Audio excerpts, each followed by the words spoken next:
Good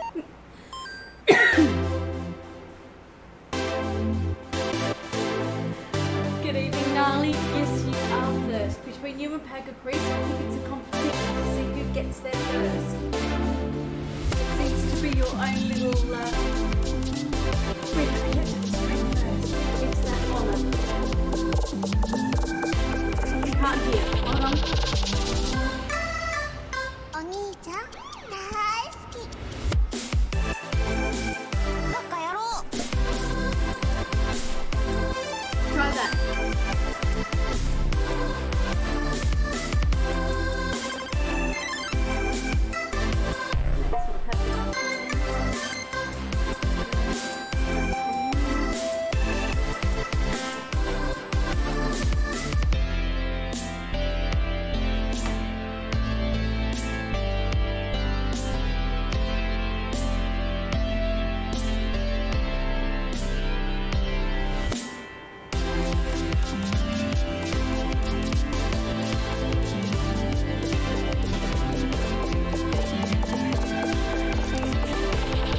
Can you hear me now?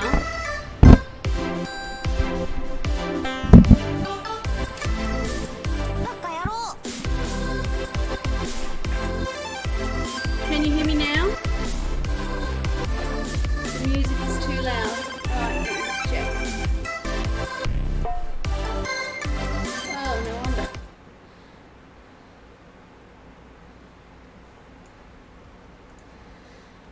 Try that. Can you hear the music and can you hear me?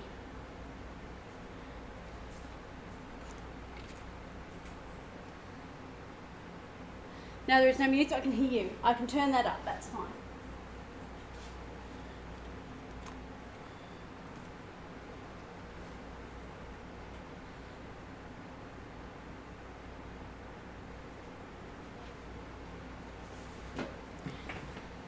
Let's go into Spotify.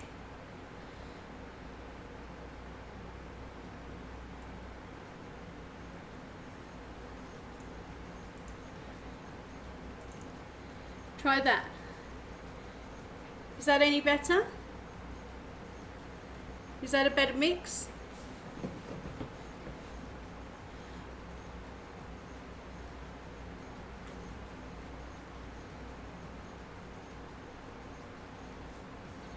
Music can go up a touch more, okay.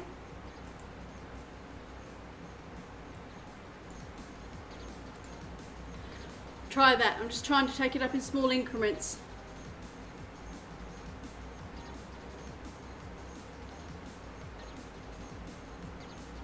Seems good? Great. 2 thumbs up. That's what I like. And I will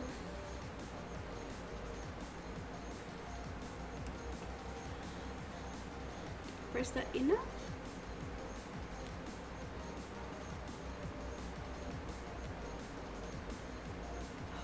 Why are you now not doing that?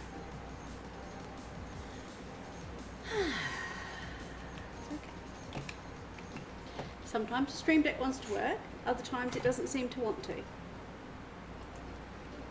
That's okay.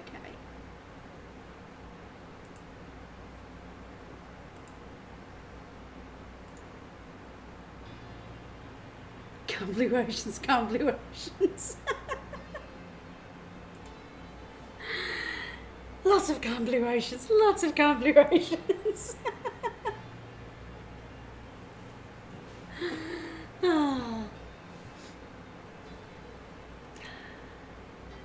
So, how are you? Very different setup, lots of different things going on tonight.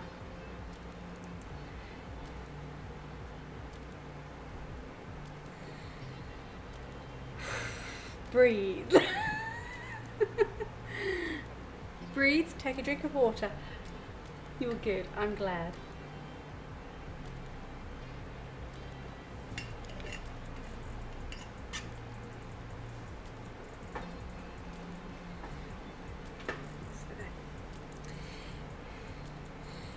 Yes, it's this time of year where there's lots of things going on. In the fact that there's moon phases, It's Chinese New Year and has come into a new Chinese zodiac sign, which is the year of the rat. It's also, people are preparing for Beltane in the Northern Hemisphere, and it's the opposite for us here in the Southern Hemisphere. Actually, I'm not. Well, I'm glad you actually said that. I didn't sleep great. I woke up with backache and I have a headache. See, now that's truthful. You don't always have to be good, because sometimes we get rubbish night's sleep and we sleep awkwardly and our headaches and our back hurts.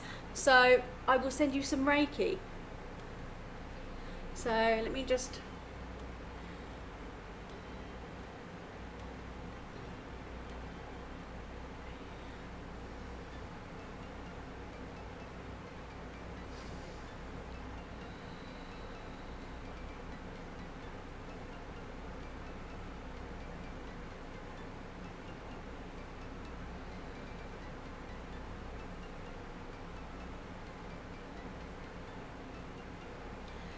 I'll send you Reiki all through the stream for the headache and the backache.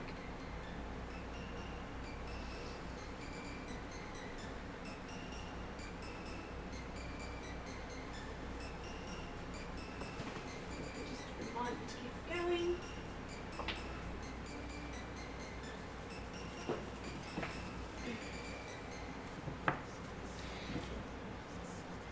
My own gentle reminder.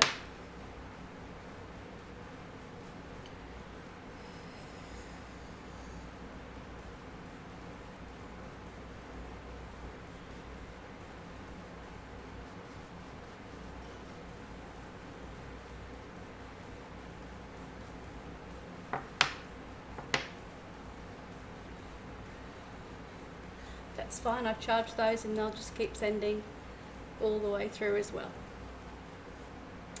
You're very welcome. What is the point of having a friend who's a Reiki master if I can't send you Reiki when you're hurting?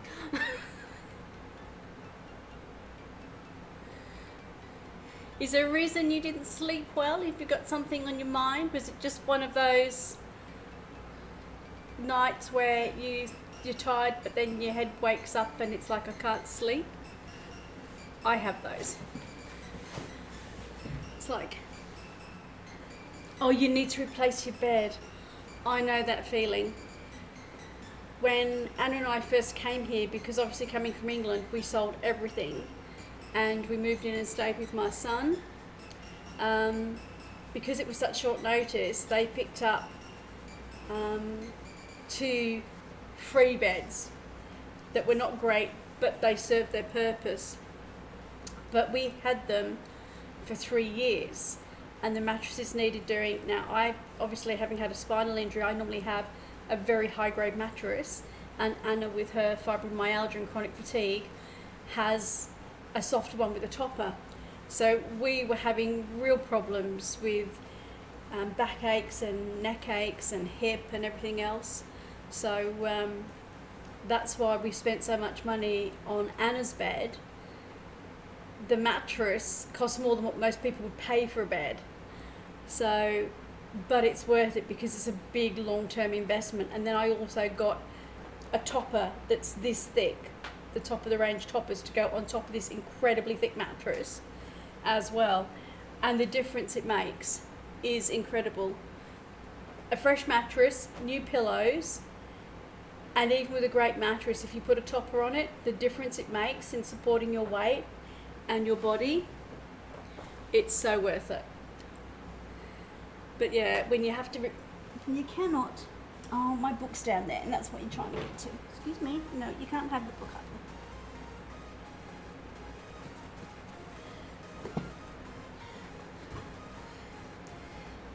It is one of those things, no matter how tired you are, if there's kind of lumps and bumps in your bed, or it's in a spring and it's not firm or not as soft as you need it, and it goes all lumpy and moves,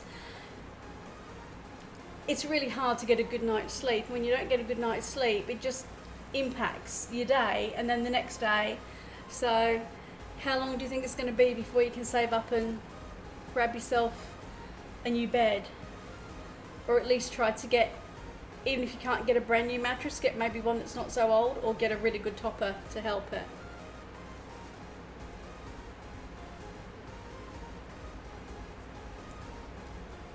And I'm glad you said, no, I'm actually really not good, because you don't have to be good all the time. It's not realistic for people to be good all the time. We all have off days and bad days, and sometimes it is a bad night's sleep that creates a real problem.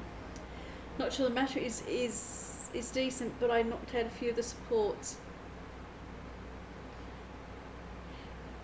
Can you not actually put some new supports in? Maybe turn the frame upside down and either knock them back in, or I know what we've done before is we've got blocks of wood, especially when I had my teenage boys, because they were quite rough on their beds. They just kind of like throw themselves back on it. Yeah, it might not be great quality, but until you've actually got the money to buy what you want, maybe just keep it going a little bit so you feel a little bit more secure and you get a slightly better night's sleep, until you can then actually buy yourself another one. Yeah, I laid some wood to stop me falling through it, but it doesn't feel comfortable. Yeah, I know. We had to do the same with Anna's. It was just, it had been taken together and put together that many times. The slats just kept falling out, and it was just hopeless. It was like, I kept saying to her, I'm worried that I'm actually going to hear you in the middle of the night and you have fallen through all the supports and you're in the middle of the bed. It didn't happen to her, it happened to me.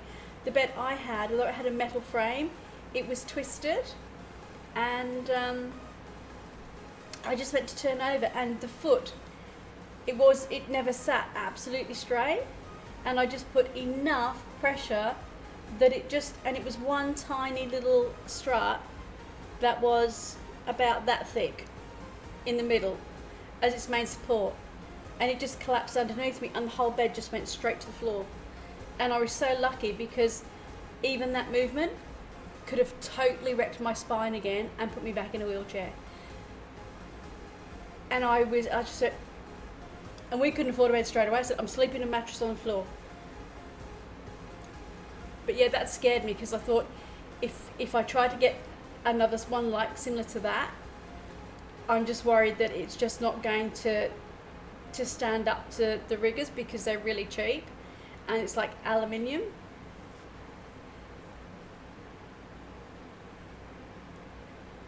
I actually, when I slept on the floor, and it sounds crazy, and it seemed like it was hard to get out of, it wasn't, but I actually felt I got a better night's sleep, because I didn't have the worry that the bed was going to fall, because it already done that. And I went, do you know what? I just took all it out, and I kind of had like the frame, and I just plopped the mattress in it, and I went, I don't care. I don't care. I'm just throwing a duvet over the top. I don't care. I can't go any further, and I've got the support of the floor, because I need a really firm mattress. I can't handle a soft one. And I went, I'm better sleeping on the floor with a mattress and having a better night's sleep. Yeah, and that's what mine was. It was doing more harm than good. And I just went, no, I'm going to sleep on the floor. A, I can't fall any further, and B, the frame isn't going to fall down, because it was well and truly solid. I just had like the leather covered frame and the headboard, and I went, that's it, that's fine. Yeah, lay down more about falling through the rest of it than getting exactly. And that's what I was like. Once it kind of like half buckled, it hadn't fallen, and I kept saying, and I was trying to think how I could shore it up, but it was all metal, so I couldn't actually drill it, and I didn't have a metal drill or anything. So when it actually went, and that's what we did with Anna's, we got a huge bit of board, but we still felt that it was still laying on something, and if those slats went, it wasn't great. So, and she was the same, she just didn't feel really safe in her bed, so she didn't get a good night's sleep. Yeah, I do. When it's like that, I think laying on the floor, putting your mattress on the floor, it might sound very college dorm-like, but I tell you what, it was like,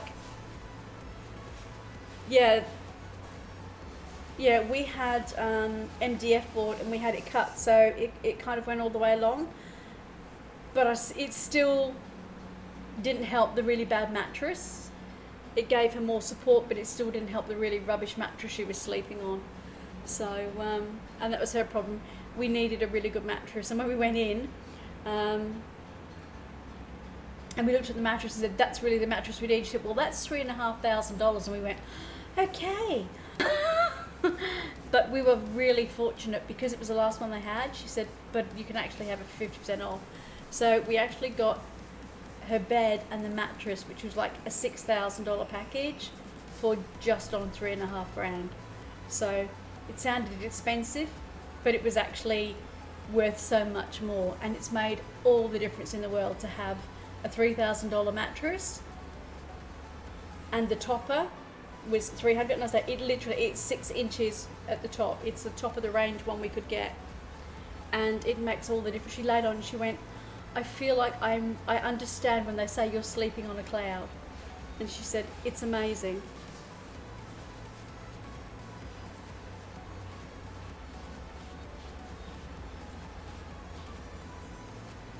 Hello, Bitagera, how are you?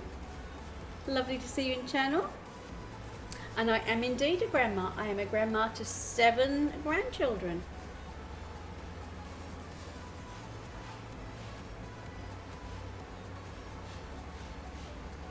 How are you this evening? Are you well?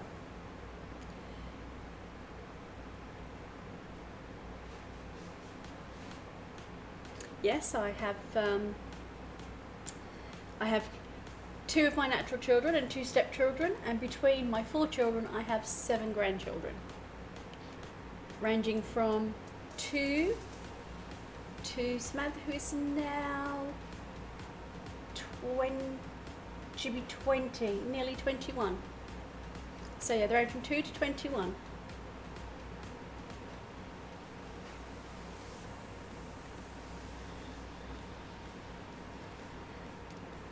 In fact, it's not beyond the realms of possibility. Within a couple of years, I'll be a great grandma. Good morning, Paga Crease. How are you?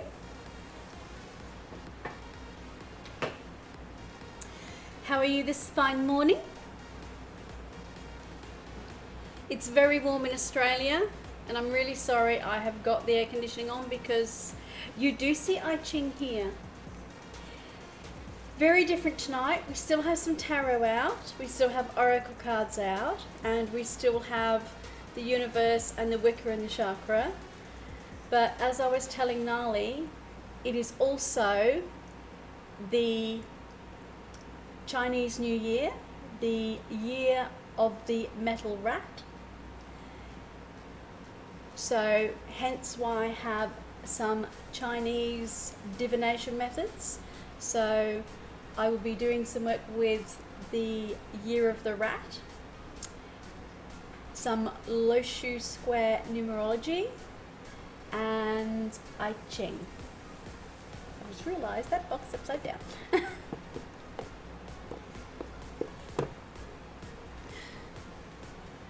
Hello for the 1000th time. I'm doing very well. Nali said he was good, and then he actually went, no, I'm not. I had a bad night's sleep and I've got a headache and a backache. Hello.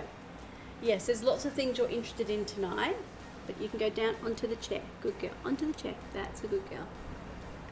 So we're sending Reiki through to him tonight.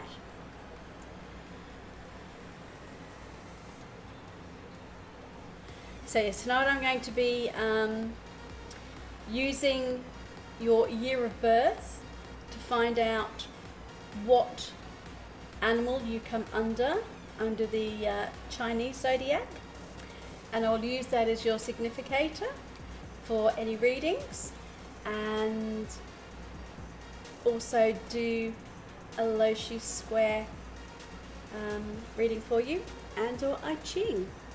Roxy's tail has appeared. Yes, she's kind of gone through, and she's now sitting over there because, again, there's another fan around there for the animals, because obviously when it's really hot, even the air conditioner on, they find it really hot. So we try to put fans on in strategic places where they like to sleep, so they actually have a cool breeze playing on them that they can stretch out and feel really comfortable. I wasn't planning to get a reading, but then I see an I Ching and I'm feeling tempted now. I don't do a lot of I Ching. And I do use the book because, I'll be quite honest, I cannot remember all the meanings of all the individual hexagrams. So it is one of the few things I do use the book for. I have a very small annotated one, which gives a smaller reading, but I can actually go to the I Ching book if it needs to resonate a little bit more. So it's very much that I'm also looking to get the actual proper yarrow sticks as well. And the ones I have are a small set because I did at one stage have one from when I was in Asia, a proper full set, but on travelling one of the pieces got lost, so therefore it was totally just not usable anymore. So it's hard to get hold of them, and I don't have any friends I know that are actually travelling over there to get me one. So I now have to sort of look around on Amazon or whatever and trying to get the metal ones I had and also the yarrow sticks. So it's something I want to do a lot more of.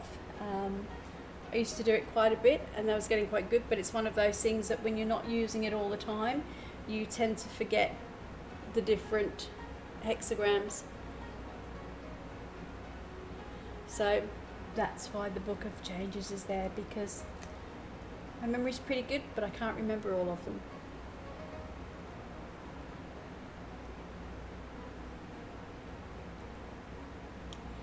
See, and I like to give you something different. So we have obviously our normal moon phases, because I like to let you know what the moon's doing. And these are to find out your year in Chinese astrology. So we can do that a little bit for you. So, you know, it wouldn't be me if it was the same deck and the same thing over and over and over again. You'd all get totally bored and go, there's no point going back there, I've had it all, I've done it all. So I like to make things, it pushes me, which I like to do, and it's one of those things I go, oh, I need to get more back into that. So I kind of bring it back in and go, no, I just need to practice a bit more.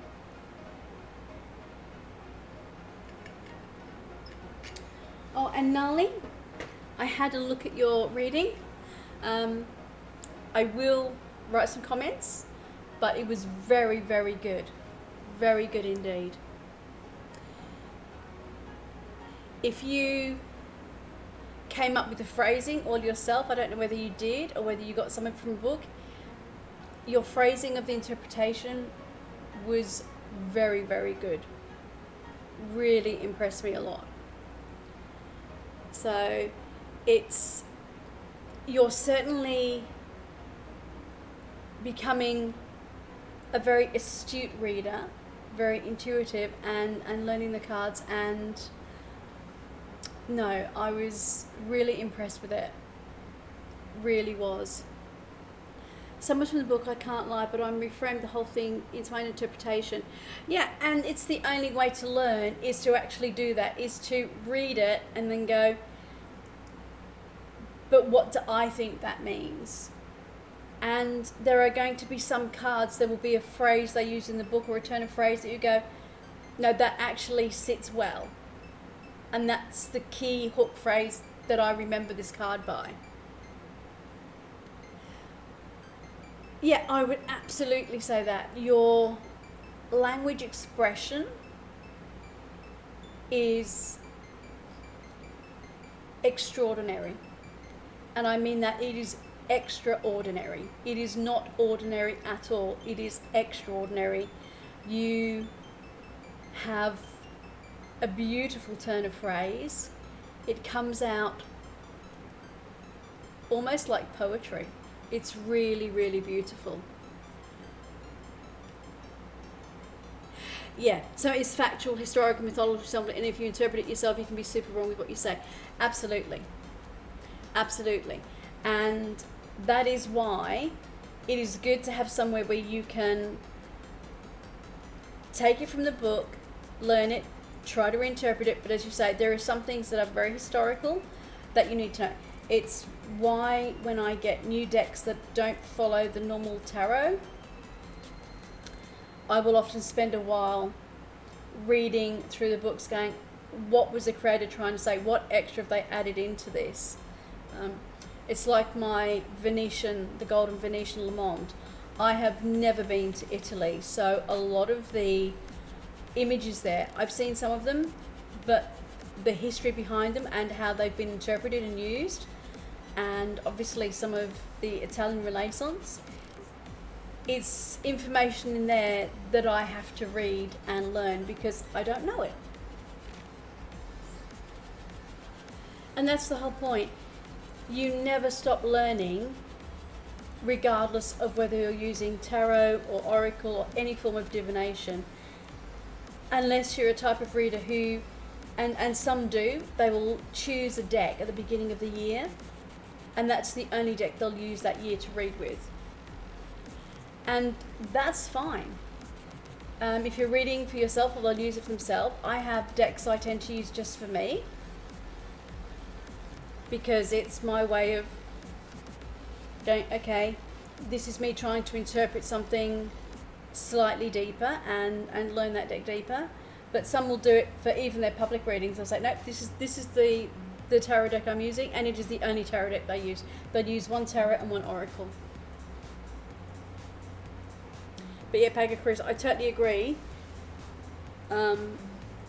Gnarly has the natural linguistics of a writer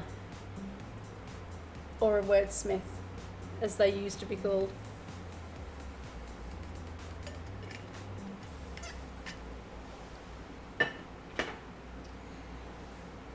My stepdaughter was a prolific writer, and she was the same.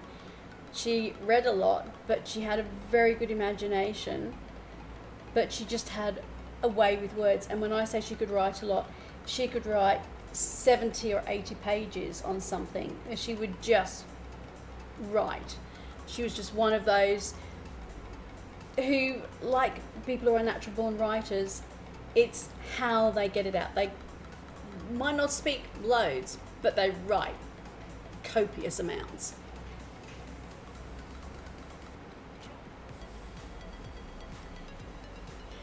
You can post the favourite thing you wrote?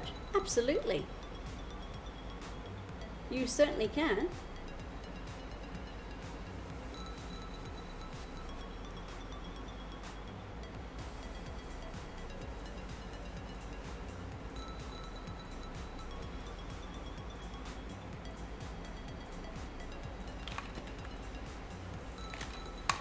Here. Wall text, no, that's fine. I just have to get the cursor. Where are you? So it will allow me. Where are you?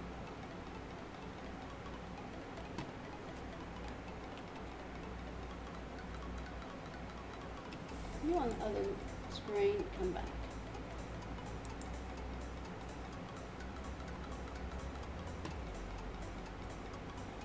Thank you. That helps. Like a healing song, my life is but one long note in the symphony of an orchestra. I play high and low by the beat of my own drum, finding my own rhythm on my path. I don't dictate the volume at which I play, I only seek to tune myself to sing the purest song I can. Each day passes as I raise my vibration a little higher, so that one day I am not a note but a feeling in the heart and a bright star in the night sky. That is beautiful. Have you given it a name? That is really, really lovely. And have you always had a way with words, or is it just, and I'd say you would, because that, your healing song, I guess, I think you'll probably find you will come up with a title that really, truly suits that. Have you always written, even as a young child? Or did you have somebody bring it out in you, a teacher or a family member or something that made you feel that this was how you could express yourself at your very best? I was always fascinated with communication and miscommunication. I studied NLP for a short time, that's mostly where it stemmed from. Yeah. But it was using NLP to help with my mental health, not for language.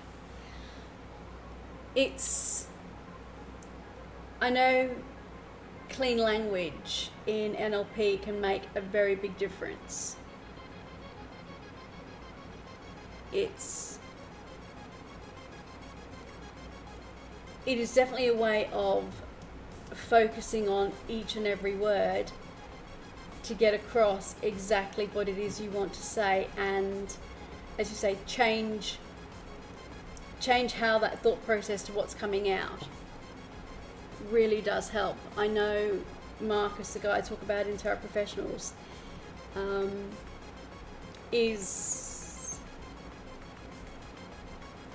I think, and I know there's different names to the levels you can get, and it might be Master, I'm not sure, but he is the very highest level in NLP that you can get. I know he does it professionally, and teaches and does courses, but he was with someone who was very, very big, and the name escapes me and I used to remember it, but a master practitioner, quite probably. I know he is the highest level you can get in NLP as a professional, and he's been doing it for years, and he studied under someone who is very, very well regarded, probably the most foremost NLP practitioner in the world, is who he did all his levels with, and he's in England, but I know he does NLP through Skype and does all sorts of things, and he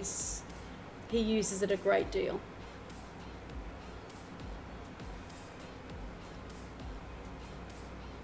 So I think what we might do is, while we're waiting, maybe some other people will join us, maybe they won't, who knows. Did you guys get the notifications? Because I know last week they went out really late.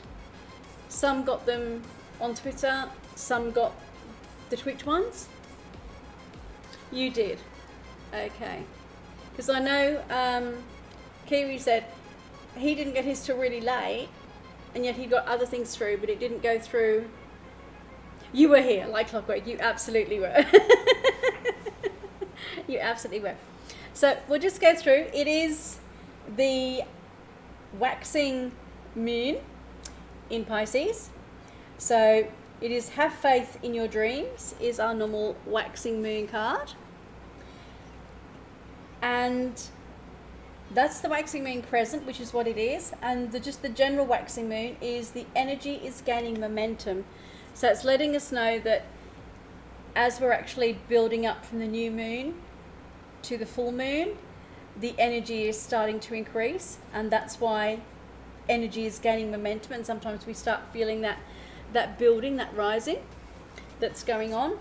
But also have faith in your dreams, and that's very much as the energy is building, build up on your dreams as well. So don't just think I can only work on my dreams at a full moon. It is when this energy, as the moon's waxing, coming up to the full moon, this is when you can build on what you're trying to do with your dreams, with what you want to do to make things happen. And that makes a big difference. It's not just, oh, well, I've only got the full moon time. It's allowing you to use this crescendo of energy that's starting to build up until it hits the actual full moon, to make sure that you are making the very most of what's going on with your dream building and your future planning.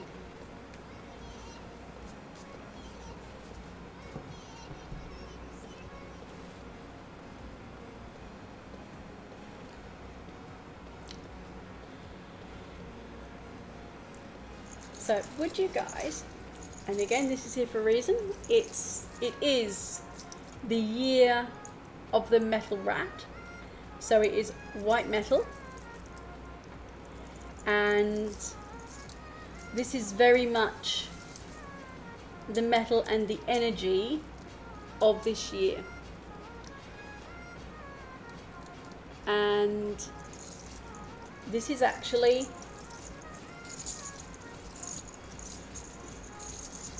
my charm bracelet.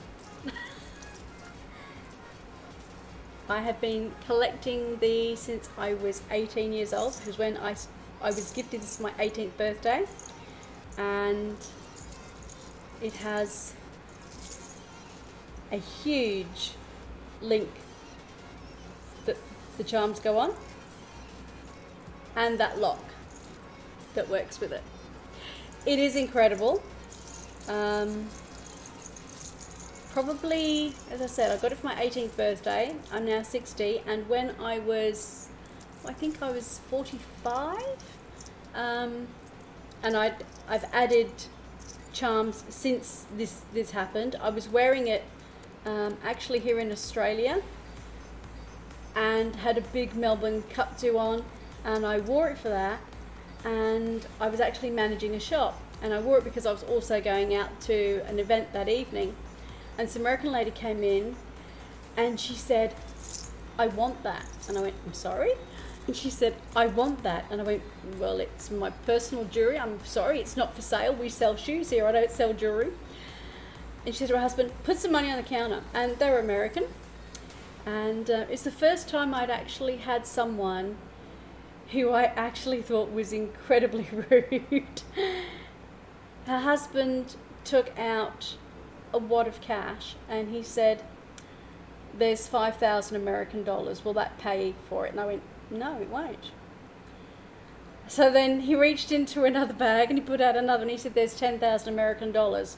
That must surely buy it." And I went, "No, it's actually not for sale."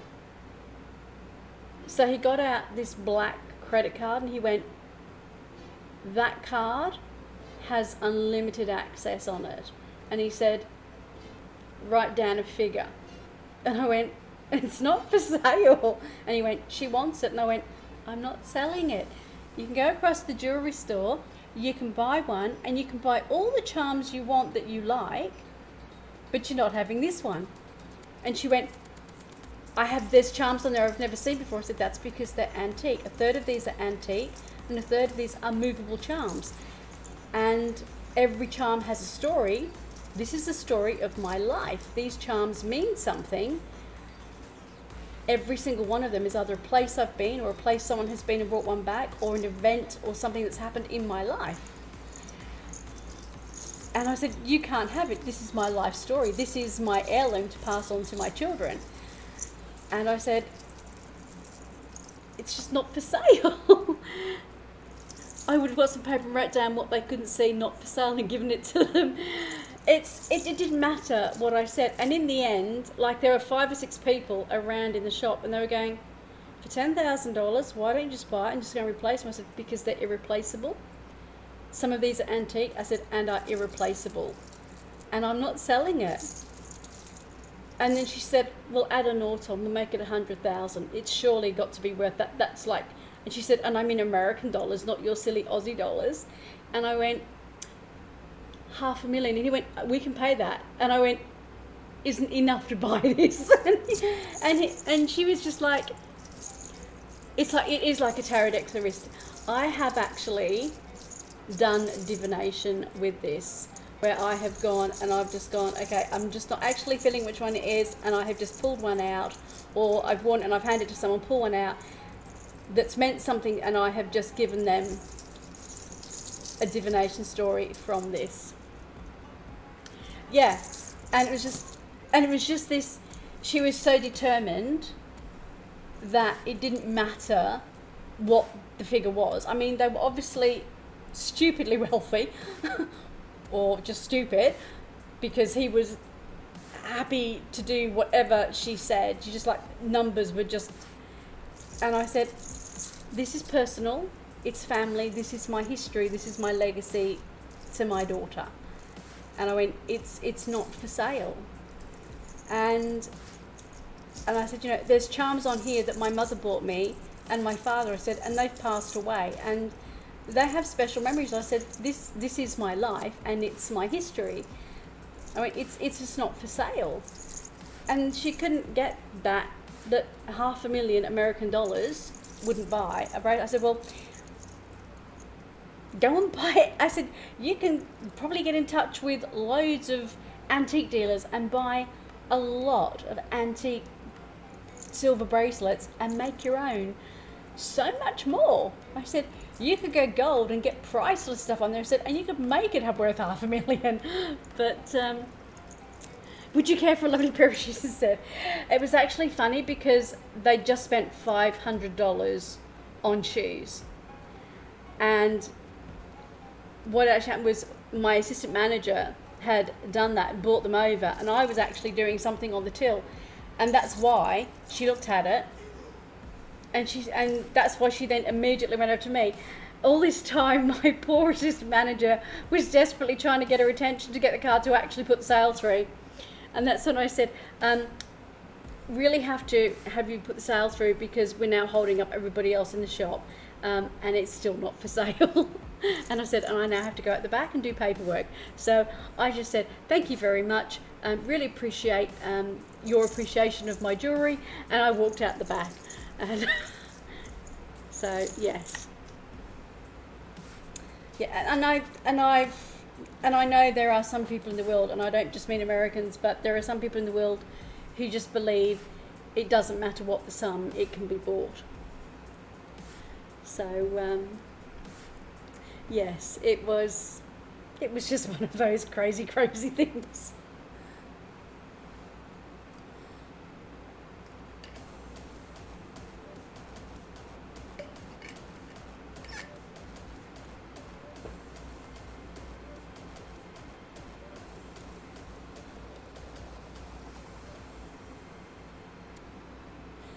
Salt.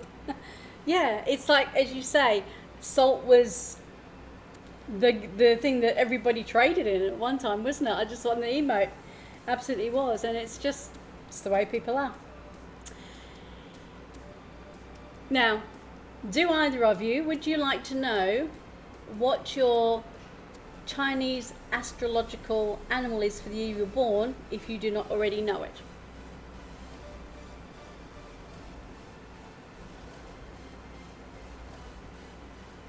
Yours is the ox. Okay.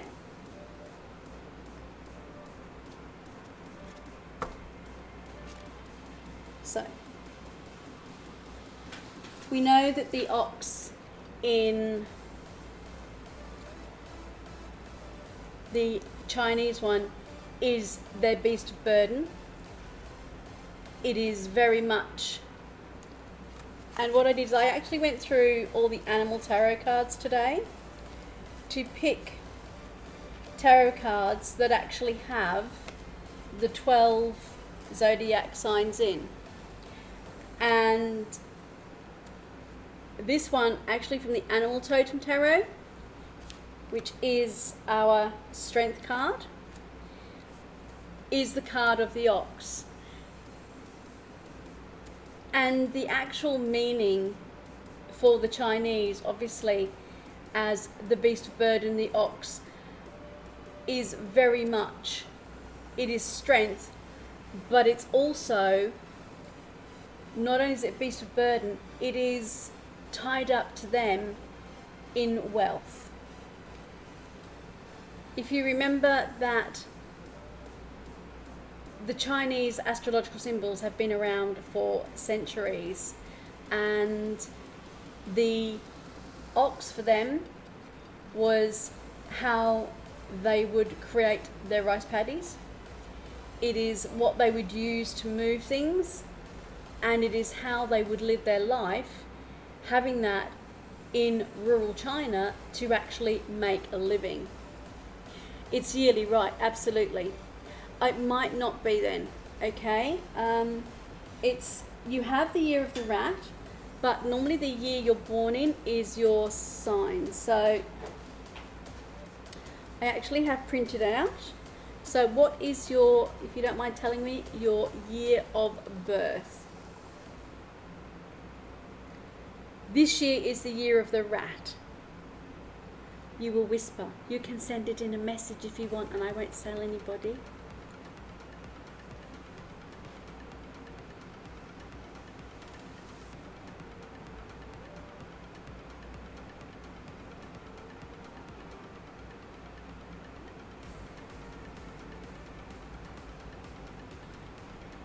Why is the whisper not coming up?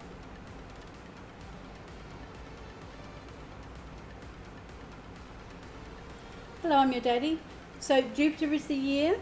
It's actually the year of the rat in Chinese. Top right, they moved it. It's trying to find everything. Everything's, where are we?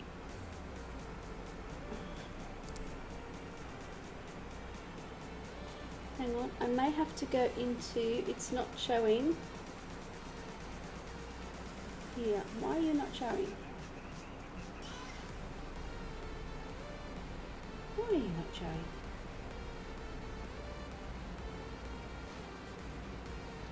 Just hold on a sec. I might have to go into...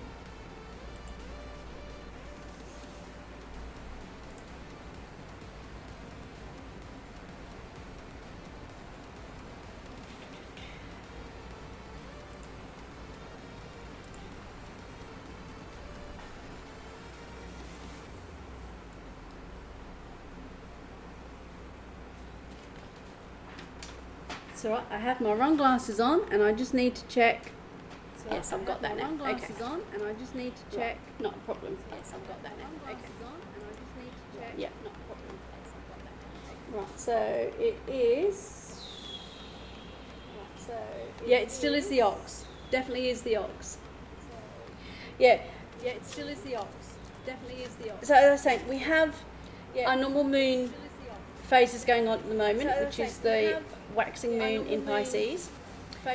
In the northern hemisphere, for those of pagan Wicca Druid, it is coming up to one of the four main times of the year. It is coming up to Imbolc, and it is also on the 25th of January. It was a Chinese New Year, and we are in the year of the white metal rat. And the Chinese work out that their 12 zodiac signs work on a cycle of the year you were born. So whether someone is 105 years old or whatever the age difference, if they are within that cycle of that sign, it's no different to us saying we have a time frame of when we're in Aries or a Leo. It's exactly the same in the Chinese. They have their 12 animals. You can eat two of me. Okay, sorry. That one has just... That's better. Thank you. I thought I'd put it down, but I hadn't. Thank you for that. So you are, yes, you are still the year of the ox, but it changes every year, so it's the year of the rat. But your personal astrological sign for the Chinese calendar is still the ox. So it is, as we have here, the card of strength. And what I wanted to see was, out of the different cards, and there were many of them that had duplicates in the different decks. Some decks only had one, so I've kept out one lot, but in different decks, to see if they come up of your own particular year, of your own significator animal. And it's interesting how the symbolism of that animal is taken through tarot and oracle in Chinese astrology, but in how it works out in other mythology as well. So very much that, like the strength card, and in Chinese astrology, the ox is a card for having strength, being a beast of burden, but also helping through that to create a level of wealth, the ability to bring about a lifestyle. So for them, it would be how they would have, as I said, in the rural parts of China many years ago, having an animal like that allowed them to be able to do more with the land.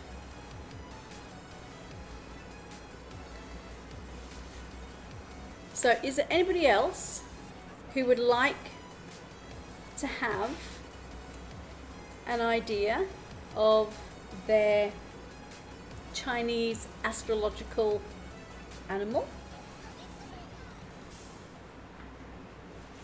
And from here, the ox is, it has colours that you can also use, and for this year the lucky colours are fuchsia pink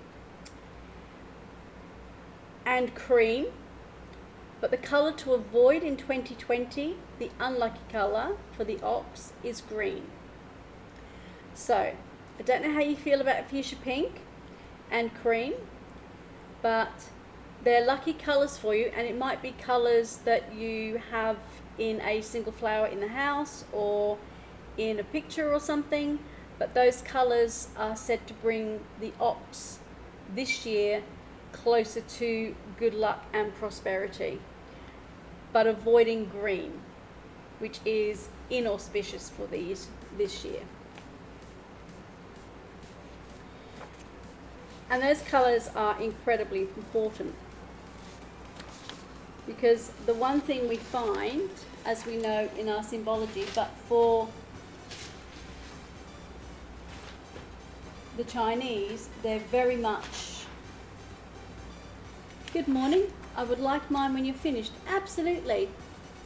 As I said, we're just doing some ideas for people who want to know their Chinese astrological horoscope, because if you have a reading, then I can use that as your significator, and we can add extra parts of that to your reading, especially if it comes up in one of the other decks, because a lot of them are duplicates. So A-Rock, but do you want to? No, I'll do you first. All I'm just going to do is let him know. If he lets me know the year, then he knows which one it is, and he can remember that to put it in the chat. So do you want to tell me your year, A-Rock? And then I will do the reading for Nali.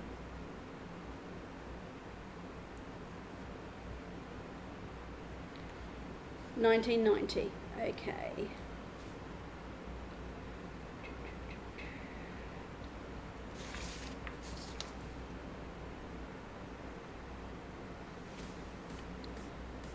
You are the horse. So you were born in the year of the horse. So if you want a reading tonight, if you also put down you were born in the year of the horse, then we can use this card as your significator, and we can add some of the attributes of this card to your reading. So the horse, we know, is very much its freedom. Again, like the ox, it was used, but not so much in rural times. It was actually considered, it is now seen as something used early, but back then, horse was considered a prized animal, something that would have been part of the emperor's palace, and for the gentry, they would have used the horse, because in early China, most people were carried, they weren't using horses.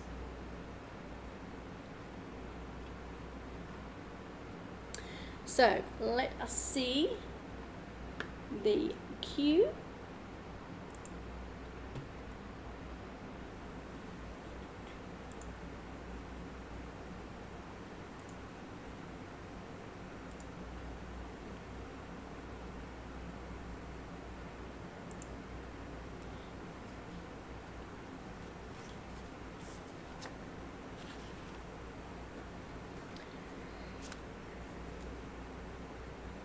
So Nali, you are in the queue.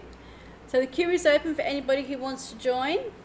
It's, as you know, you put in I coins to make sure you've got the 10 pentacles, and I join to join the, oh, sorry, not I, exclamation. I don't have an iPhone, don't want an iPad, it's not I. Exclamation coins and exclamation join.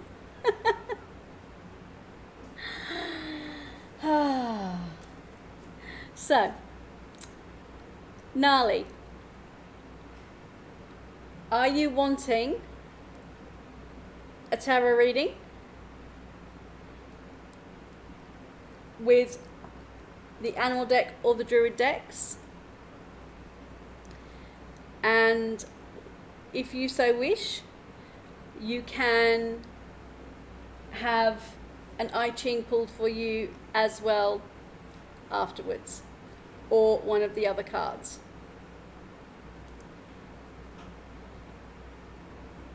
And because you didn't want your year done, I won't do the Loshi Square because I have to show people the actual year you were born.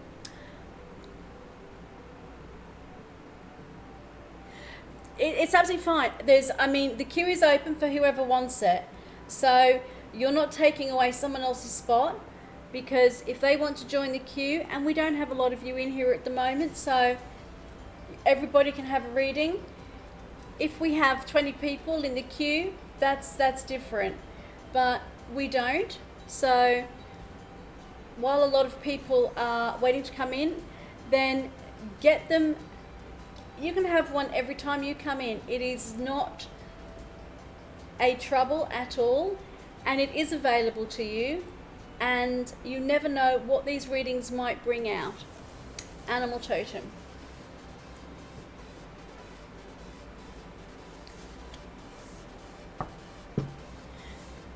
You're a dog, are you? Have you checked that on there?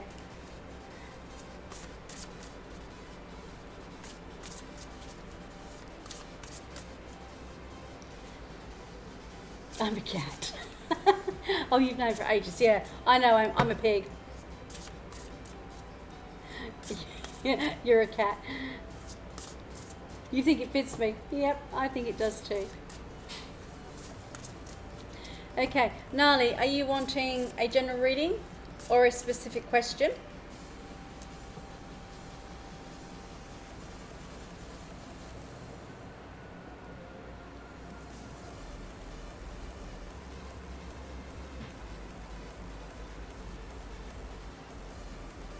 There is no year of the cat. Exactly. No, she said she's the year of the dog.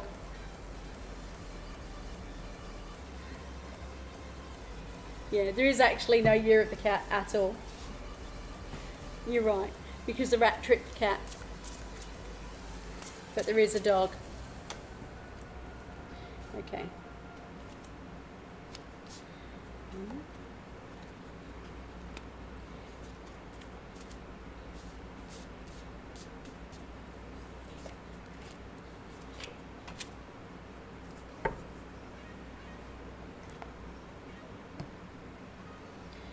So we have your strength card up here with the ox. I'm just checking here. We have an elephant. We have an insect. Those. Porcupine. Great. No. You have no other animals in the zodiac year in there, because that would have been even more telling. So you are definitely an ox, because that was the first card I had out. So you are the ox. So we know that as the ox, this year you will bring strength, as it is actually the tarot card of strength. You will bring strength and reliability to all your ventures this year, because that is your underlying persona as an ox, to be strong, to be reliable, to be there, to be grounded for everyone. It is also, because of those characteristics of the ox, it will allow you to also manifest more physical resources and wealth, because you are able to do more because of the attributes of the ox. You are able to go further, do more. It's like carry more, chop more, higher, faster, longer, all of that, because you have the year of the ox, and that was the year you were born, in the year of the ox. So those attributes are with you all the time.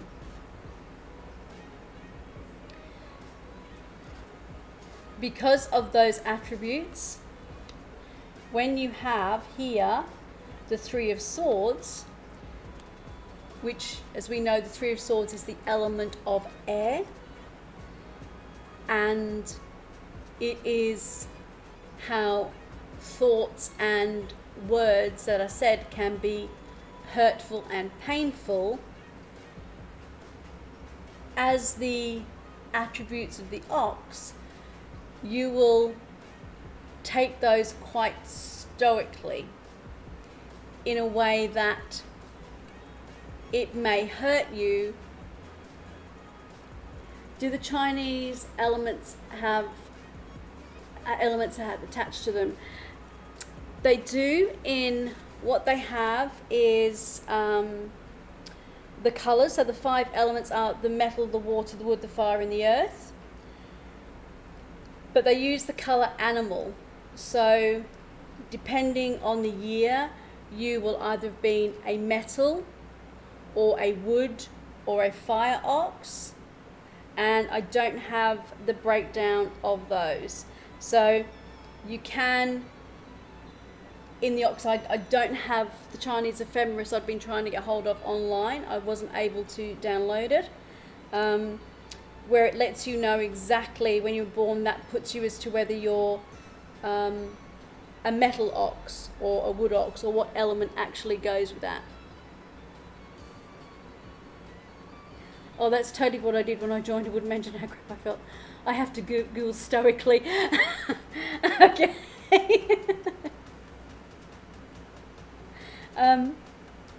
It's very much being that solid, strong, stiff upper lip of like stoic. All those arrows and all those words you're throwing at me, I'm taking them right on the chin, right up, and I'm not going to show you how I feel until I get alone, because that's not what I do. I'm an ox. I'm not going to allow you to see that your words or your comments or your thoughts have hurt me in any way.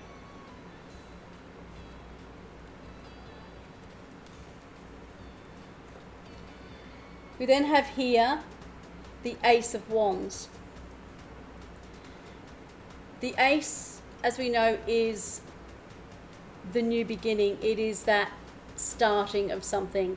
We've kind of had that nothing there, and then it's coming into being. It's come from nothingness into our focus, into our sphere of influence, into us understanding that there is a point to take off from. Wands is fire, it's passion. And whereas the Three of Swords are the white metal, which go well with this year, the wand is wood, it is fire. It is not the same element, because the year of metal is the element of water. It is very much, this year the colours blue and white. In the year of the rat is the blue and the white. That's how they go together. So having a new idea with fire and the wand energy, you might struggle a little bit with that this year, because it's going to be very much the flow of the blue and white rather than the bright red and the orange. So you might have to pay more attention to how that new idea is going to spring forth, and that fire is going to keep going without it being eliminated by the metal. It will, hopefully that fire will heat up the metal, but the idea of the metal is that it's white metal and it's calming. It's not all fire and intensity. It's being a little bit more practical.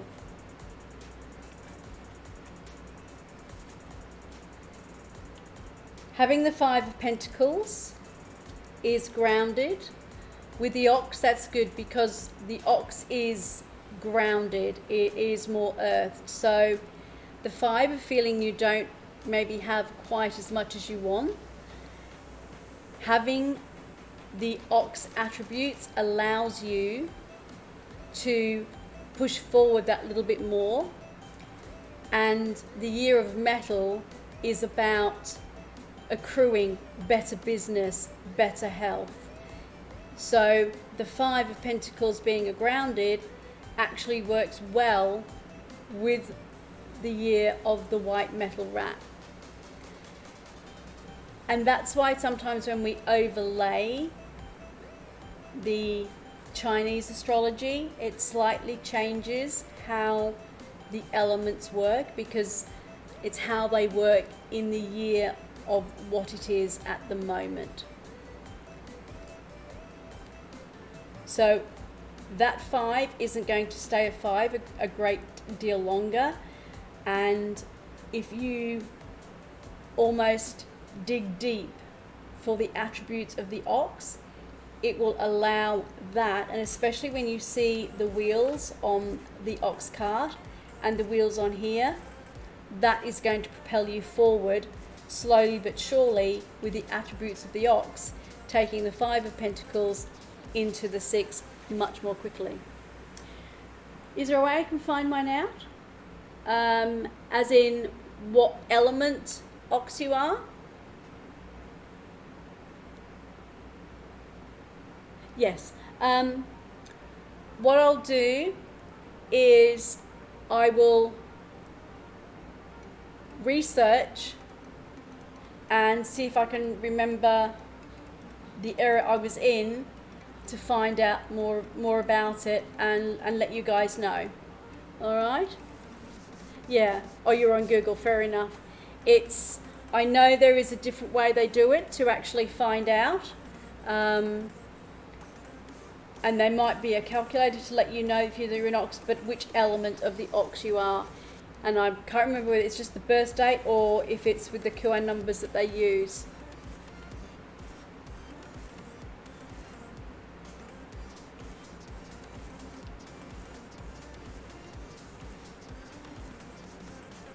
I'm still doing a lot more research on the elements and attributes.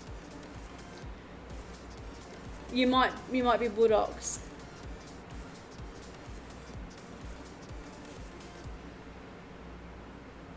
Yeah, I think it's very much what time of the year as to how the elements flow through, as to what section you're in. It's a bit like having your sun sign in Western zodiac, and then like your moon or your rising or your ascendant, they have other things to kind of bring the elements in.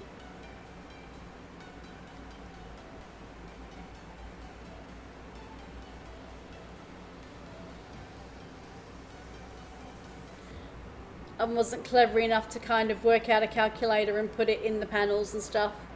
You are a wood ox. If you're a wood ox, then obviously the wand energy is going to be strong for you because you are a wood ox. And that's the thing, it's the extra layers of understanding those elements does make a difference. So the wand being the wood would help you.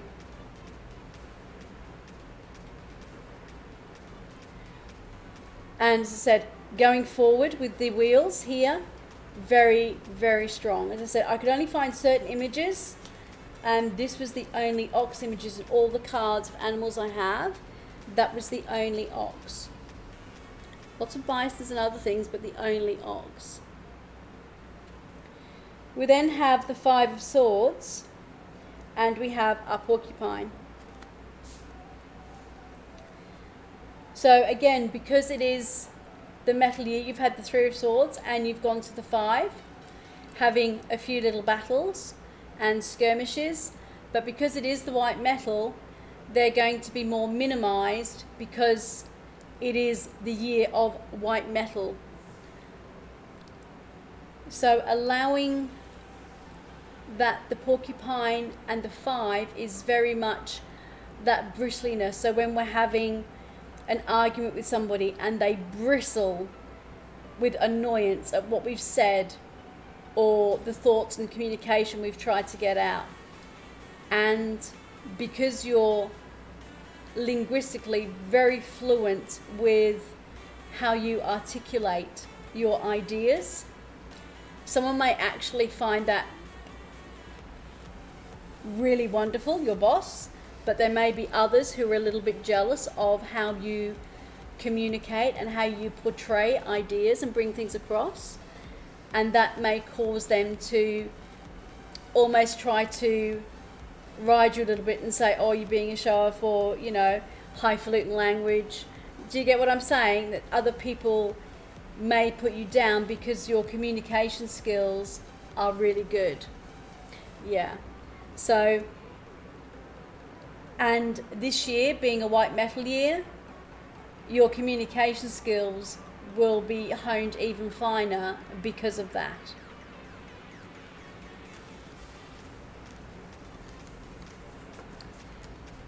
We then have the Three of Wands. So the fact again that you have another wand, and we found out you're a wood ox.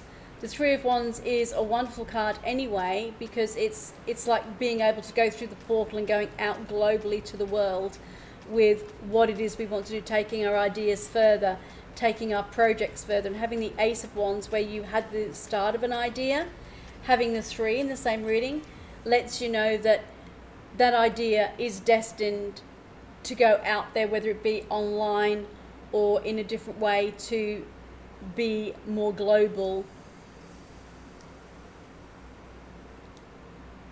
You weren't aware that people might feel like that. I'll take that as a learning opportunity.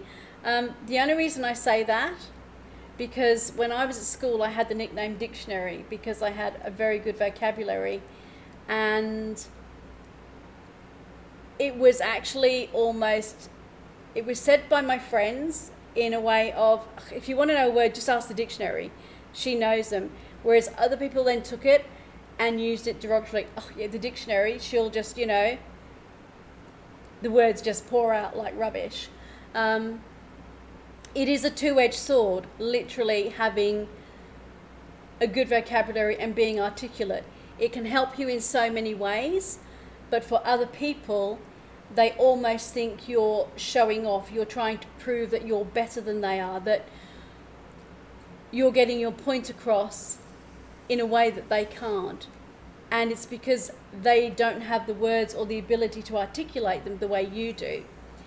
And with the writing you put on earlier, absolutely amazing. I can appreciate that as someone who loves words and communication styles. Yours is wonderful. Other people may see that as you putting yourself forward in a way that they can't. And I'm saying, you might not have anybody around you at the moment who does that, but that doesn't mean to say you might not be in situations where, as you communicate those ideas in the very articulate manner that you do, that you will send them running to Google or thesaurus or a dictionary. And a little short aside, my nephew Aaron, who is incredibly intelligent, went to a private school, and his mission through going through high school and his university, especially when he got into university, was every paper he wrote to make his professor or the person marking it actually take out a dictionary to find out the meaning of the word he wrote. He started off doing journalism and after a year hated it, went to psychology, and now has his own thing. He lectures, incredibly intelligent, incredible way with words, has written many articles and been published. But for him, his language, because his family worked two jobs, his mother and father, they were both nurses, and my brother took extra jobs to pay for his private education, whereas all his friends came from wealthy parents. So he felt he needed to prove himself, and language was the way he excelled. So some of them kind of put him down for it, but when he finished and came top and did so well, for him it was worthwhile some of the five of swords moments he had with people, because his communication and vocabulary are extraordinary.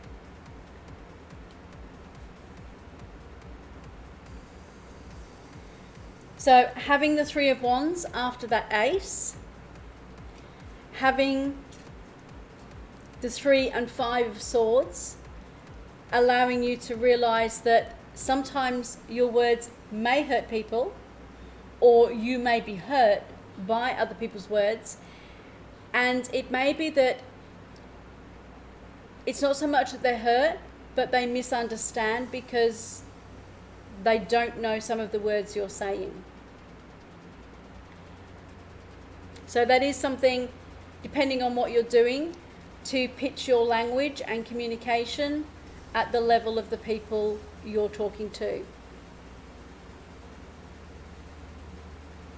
Does that make sense to you at all? And I know it's very different with the ox. I need to leave the ox out. Good.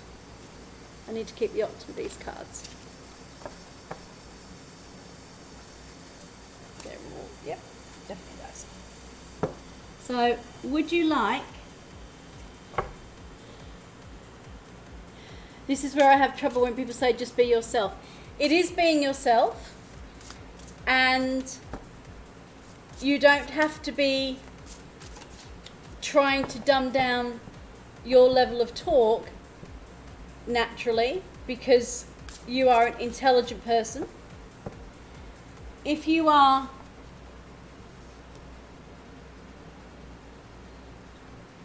as a student you are in a study group with others and you're all on the same level, totally be yourself. When you get to that point where you are in a client situation, you may have to explain yourself in simpler terms so that you're not getting too much jargon when you're explaining, especially with anatomy and integrative medicine.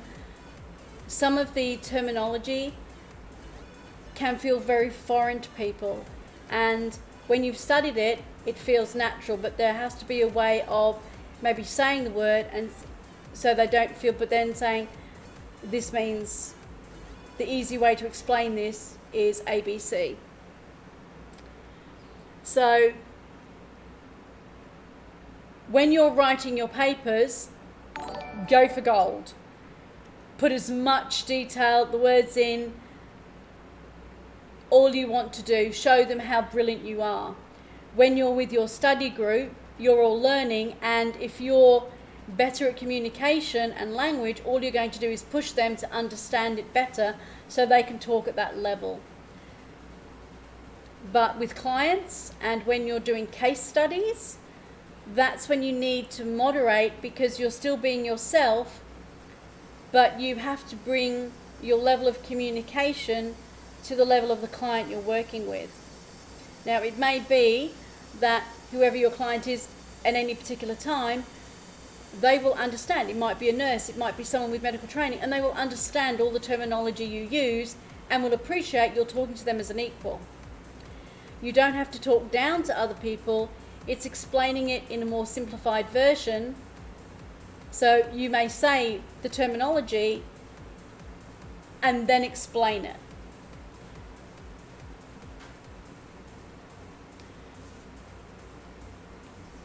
Thank you for the alert, whoever that was. I missed it. I missed it too. What alert did I miss? I'm very sorry.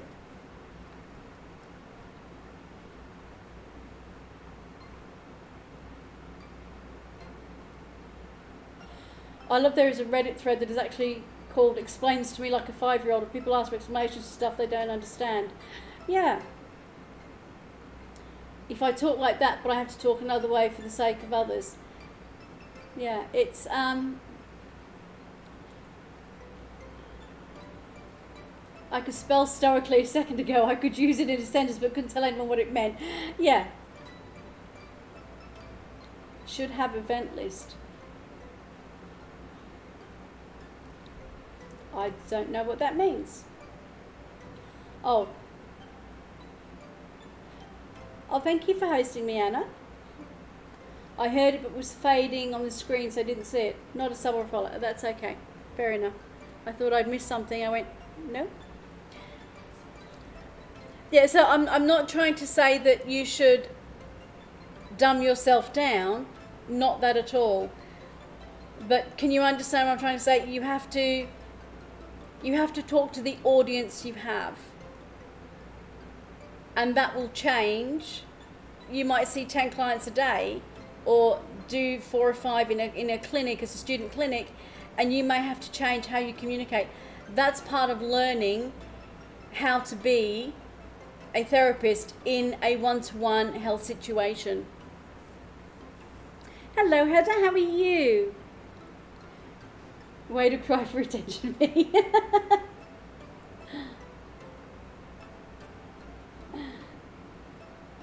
I'm glad you're good. How's work going? I think my route is just understanding what the levels are in the room. And if you're in a room of mixed people, just do it. It's when you're in one-to-one and you're specifically talking to somebody, talk the way you feel naturally, and then as they're giving you answers, you'll start gauging whether they're understanding you and the look on their face. If they have a very blank, staring look, you'll go, they had no idea what I was saying, or totally not interested. But it comes with practice. It comes with practice.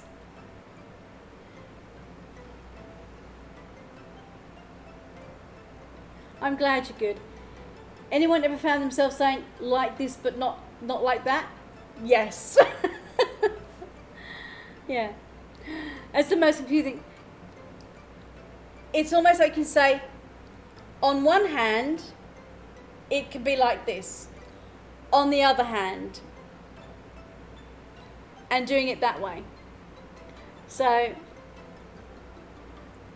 yeah, like this, but not like that. It is very hard to get that balance, and it is just practice and doing it. You're very welcome. Now, did you want a I Ching? As you've had a reading, I can pull you one I Ching. Yeah, I did. Okay. Right. Because I know you can't pull your own, all I can do is channel your energy.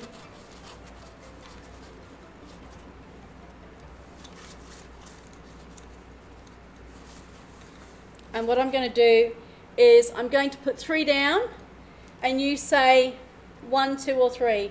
1, 2, or 3.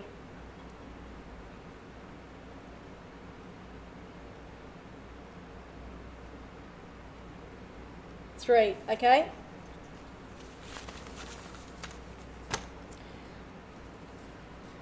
Okay, these are two-sided. So, heads or tails?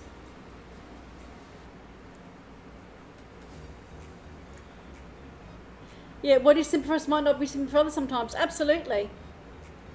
Heads, okay. So you're having it this way up. It is very different for everybody. Now, I will have to take my glasses off of this because I can't read with my distance ones there. You actually have the hexagram 4 and 3, which is Miang and Hui. So what I'm going to do, very bad Chinese, sorry for anybody who might actually speak Chinese, that I've just crushed those badly. 4, which was the one at the top, is Mang. This is Young Fool. Stay there. Stay there, Rachi. Progress and success if you seek help. There will be unfair advantages to others and you will be hampered.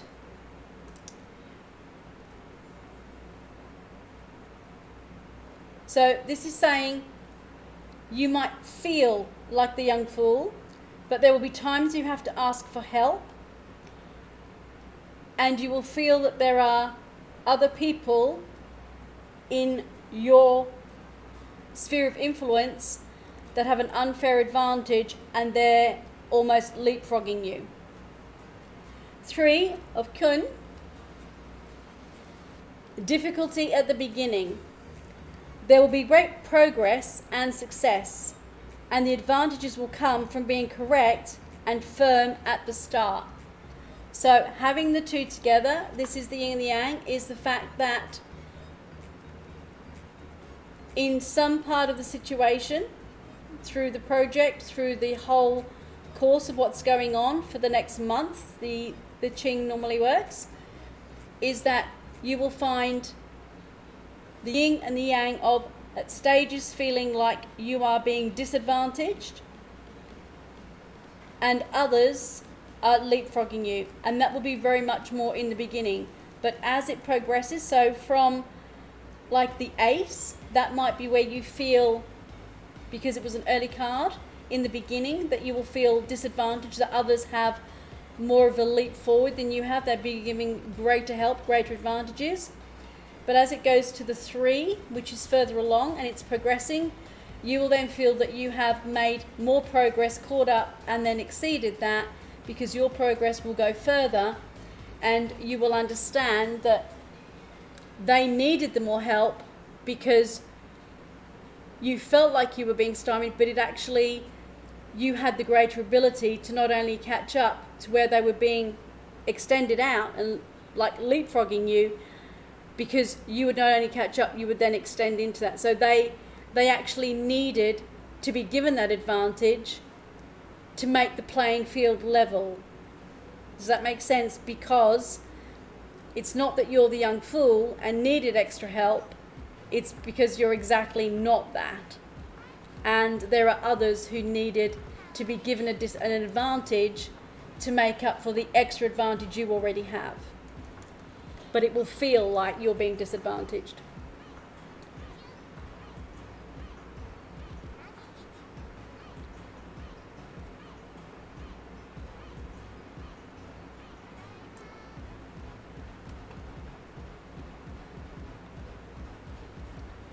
They're very powerful, the I Ching.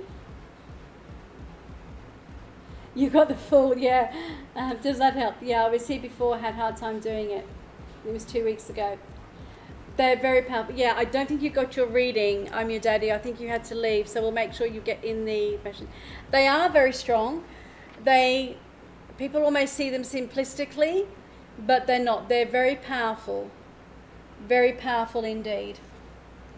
And I do like the I Ching. I need to spend more time with it. But like I said, I use the very small booklet. Do I study human design? I did study form and functionality and was a functional classifier at Olympic level. Yeah, there are 64 hexagrams in I Ching and the same 64 gates in human design. Absolutely.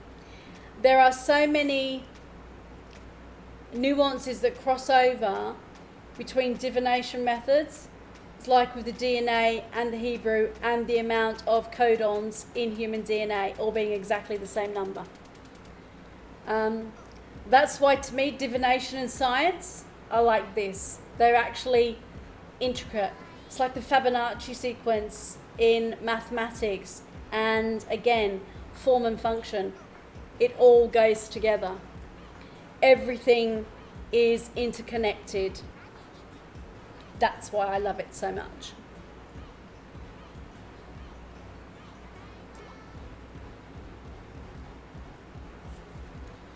Me too, yeah. And it's all those extra things that create the interest and take you off tangents. But they're worthwhile. I need to see if we have anybody else in the queue, or because it wasn't.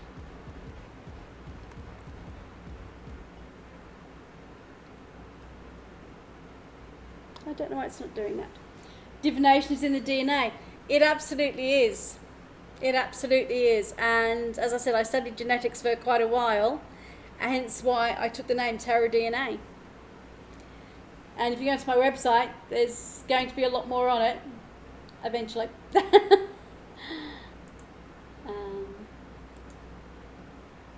Okay.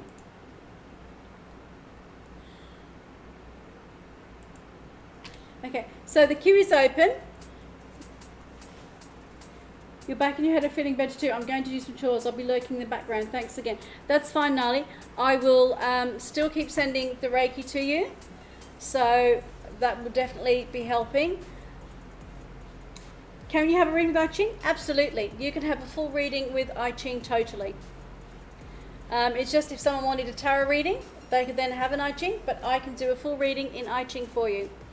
So you can have 5 I Ching. You can also, if you wish, have, when you've had that, you can also have the Lo Shu Square, and that is Chinese numerology. Take the I Ching reading, absolutely. So when you finish with the I Ching, if you want, you can also have the Lo Shu Square as well.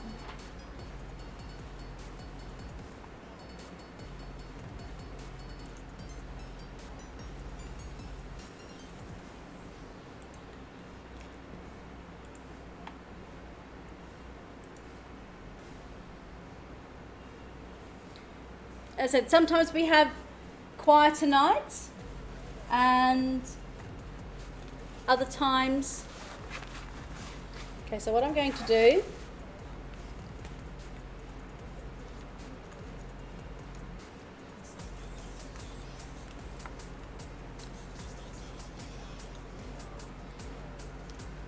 five, 1, 2, 3, 4, 5.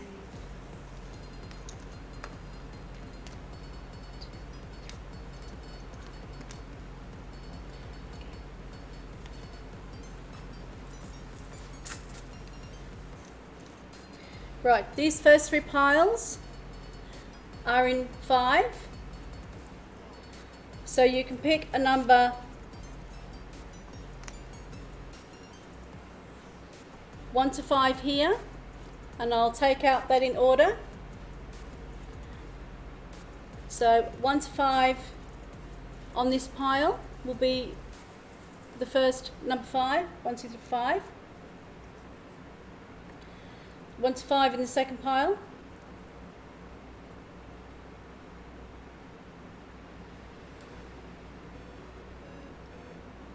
2.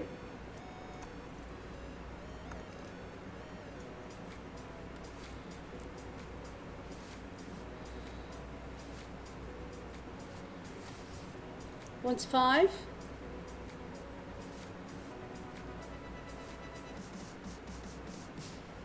3. Okay.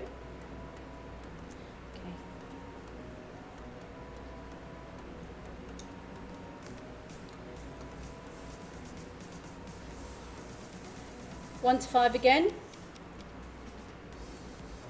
in this pile.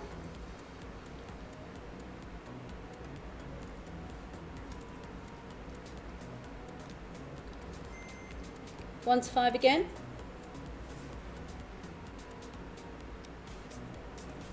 4.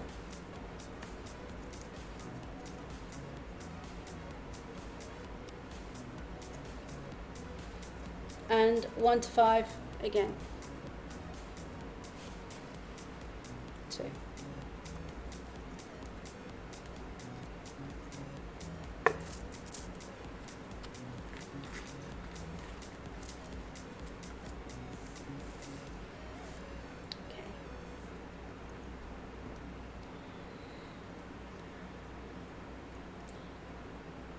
This number sequence isn't your password. I'm so glad. Okay. Heads or tails?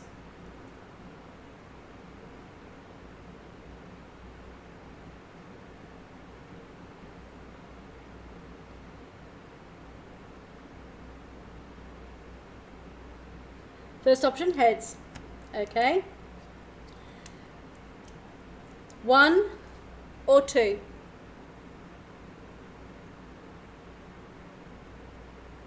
2. 1 or 2? 1. 1 or 2?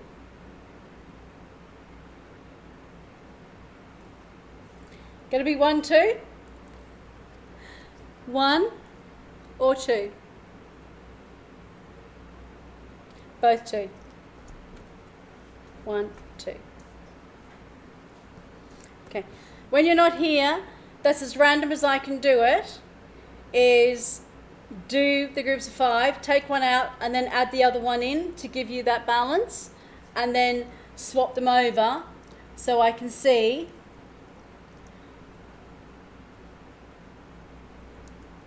which is the main one. And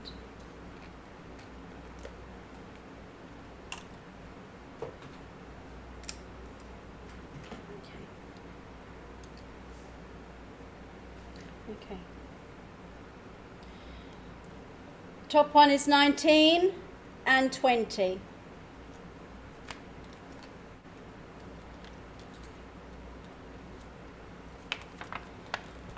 So 19 was the top. 19 is Lin, approach, and in spring growth. So this would have been a very auspicious I Ching counter if it was actually picked at the time of spring growth. That would give it extra credibility and power in its resonance.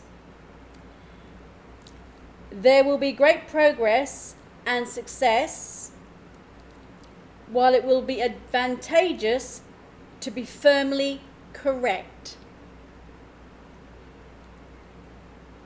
In the 8th month, there will be evil. Understanding that January is the start of the new year. Our August we take from the very 1st of January, they take it from the 25th. So it would actually be going into the 9th month for our calendar, which would be September. So you can look almost at that crossover from August, September. Treat others well and there will be success, particularly in new projects. So there's going to be a lot of progress, a lot of advantages, lots of things going on, but something will happen August, September, and that they class it as evil, which means it's inauspicious, which means it's going to halt the progress, something's going to change, particularly in new projects. Now, if I remember rightly, did you say you were the horse? I think that was the second one, and I think that was yours. The year of the horse. I looked out for you. When you have the horse is giving advantage, giving you a higher perspective. It is giving you progress and momentum, and the horse is considered to be part of wealth and prosperity and progression moving forward. So having this allows the progress and advantages of the first part of this to actually be more progressive, more advantageous, more auspicious. I hope that makes sense, how your animal, the attributes, also interact with the I Ching to make it feel that that is the underriding energy of what is flowing with the I Ching at the time in your life. The 20 is contemplation. The perspective, your viewpoint, Quan, which is the name for 20, shows how he whom it represents should be like.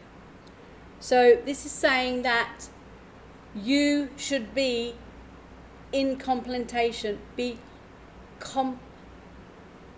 say the word, complementative, I'm trying to get the word out, in your energy and actions. So contemplate your thoughts, words, deeds and actions at the time. The worshipper who has washed his hands but not yet presented his offerings with sincerity and an appearance of dignity commanding reverent regard. If you are with somebody of a higher station, and remembering Chinese I Ching is very much that in the cultural way, understanding who is above you, who is at the same level as you and who is below you, is very much how you would approach them, how you would react and interact with them. This is the future of the present moment. When we do a reading like this, if these messages come out, some will resonate with you for now and others will be within the future. I Ching time frame is, if you pull them out now, it is giving you the energetic answer of what is happening now.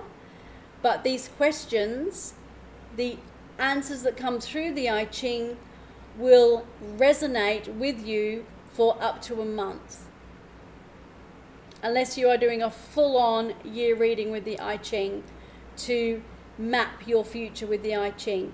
But these will feel fairly instant within a few days, but some of the message will resonate over the month as the energy flows through what is happening in your life. It's a bit like a tarot reading. It will answer your question, but your actions and what you do will take that energy and move it forward with the I Ching. And because you have the energy of the horse, which is progressive, the energy of the I Ching hexagrams for you will be now, but they will progress with you with your horse energy, because it is progression and taking it forward. Does that make sense? Culturally, I Ching is different to other divination methods. Okay. I'm glad all my time in Asia is paying off. I actually had some very, very close Chinese friends where I got my original I Ching from. That, as I said, didn't make it back after my first trip, which I was devastated about because it was gifted to me. And to get a truly authentic I Ching set doesn't happen very often. So that is regarding people you're with in their station, as to how whether you're very contemplative in your actions and words, or whether you're the one who is in the reverse role.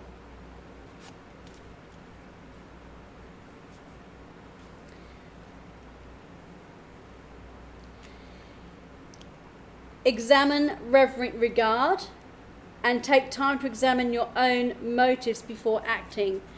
So when there is an interaction between you and another person, a singular interaction, it is for you to realize whether you have to be the one who is contemplative because you are of the lower stature, or whether it is the other way round.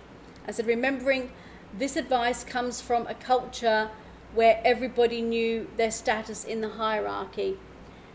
But if you took this in a working situation, whether you are the student or the teacher or the boss or the worker, there are still cultural norms of who we pay deference to, depending on who we are, who we're seeing, and whether it's a work situation, a social situation, a teaching situation. So this is just how the I Ching works. Some will say, but it's not like that anymore. No, it's not. But a lot of the messages are still therefore cultural norms where people in charge expect to be given a certain amount of reverence and deference, and they use the word contemplative in that you are more stand back and quiet and reserved as what you would normally be. Like hearing to someone who has more experience in the field. Exactly. So it's giving someone who has more experience than you, a mentor, a professor, an instructor, a guest speaker. You wouldn't shout them over because they're there to actually instruct you, so you would be more deference and reverent in your approach to going up and asking them a question than if you were, say, a professor and you were talking to a student on the second day and asking them if they'd actually understood that. It's a different dynamic. Yeah, you get that.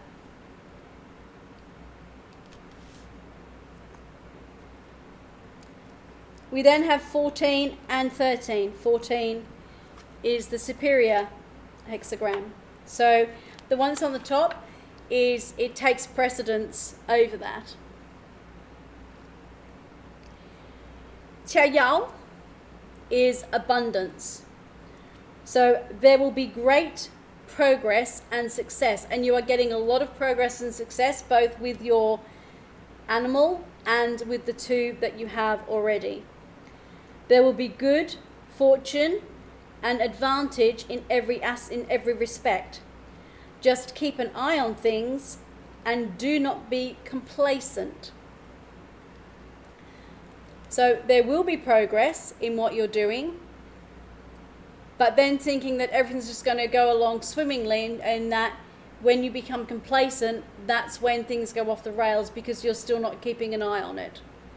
What does the word mean? Complacent, it's very much that if you're having great grades going through your studies, and then you kind of take the foot off and go, I'm doing so well, instead of going to study group, I'm going to go to the bowling alley and I'm going to catch up with some other friends, I'm going to do some streaming, I'm going to go out and just have a night out and have a drink. And then instead of that being one night, it ends up being 3 weeks. And then you suddenly realise you haven't made study group and you haven't made lectures because you just feel that you're able to do it all in your stride. That's getting complacent. It's kind of not worrying. It's taking your gas off and not putting your full effort in.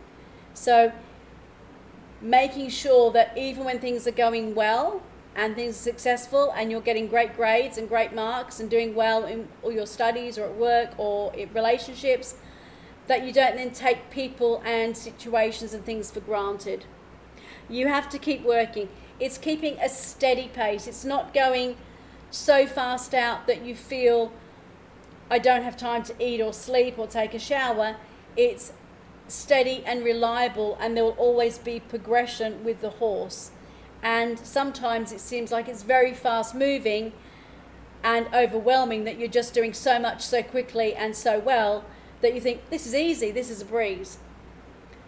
But then that's when you, all of a sudden, the horse comes up to an obstacle and it veers off the path. That's when you get complacent. It goes, I'll just go this way, things are going so well, I'm just going to keep going another way. And you don't want to do that. So then we have 13. This is fellowship. It will be advantageous to cross the great stream. In the I Ching, crossing the stream is bridging. It is putting your hand out to those on the other side, crossing the stream of intellect, the river of friendship, the river of love. It is allowing yourself to go across the water and the element to get to the other side.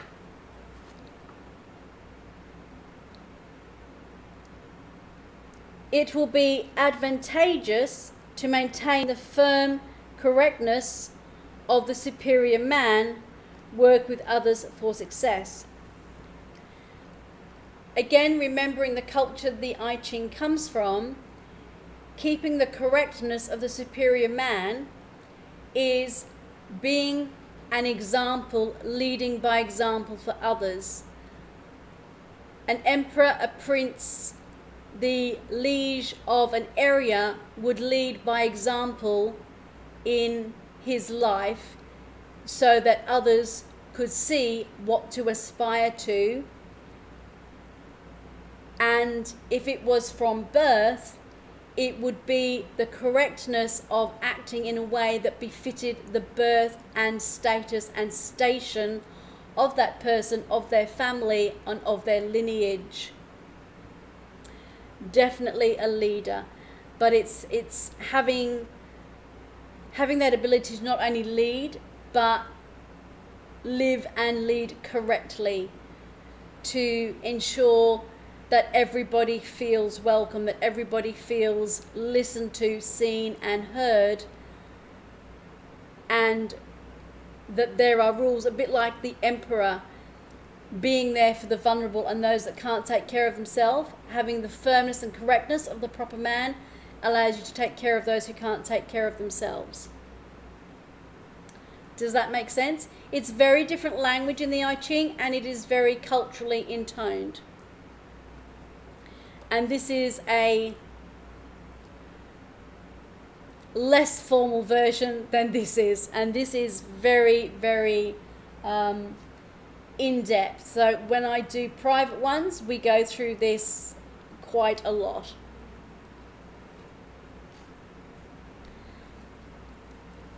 This here is the first pillar, so this is the more immediate.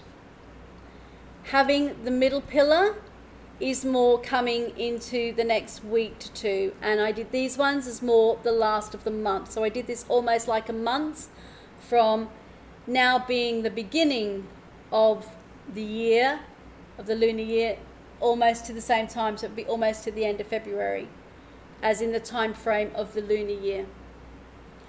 Quite surprising messages so far. I like I Ching. It's very different. It's very different. But as I said,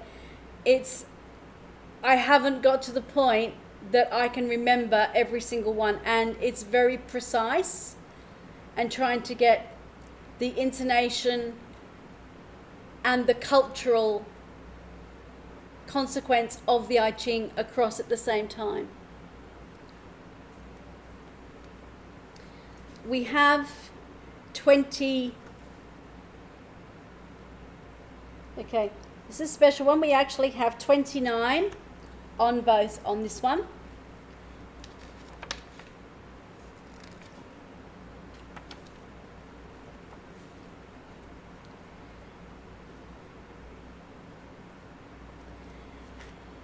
This is the abyss, hence why it is only one and not double-sided.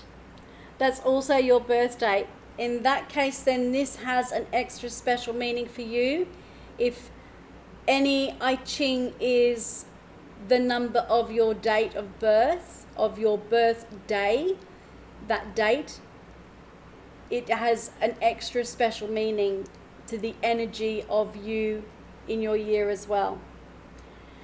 Khan here repeated shows the possession of sincerity through which the mind is penetrating. So this is the same hexagram reversed. And so what they've done is the mirror image. It's exactly the same hexagram either way. And that is because it's repeated, because it is sincere.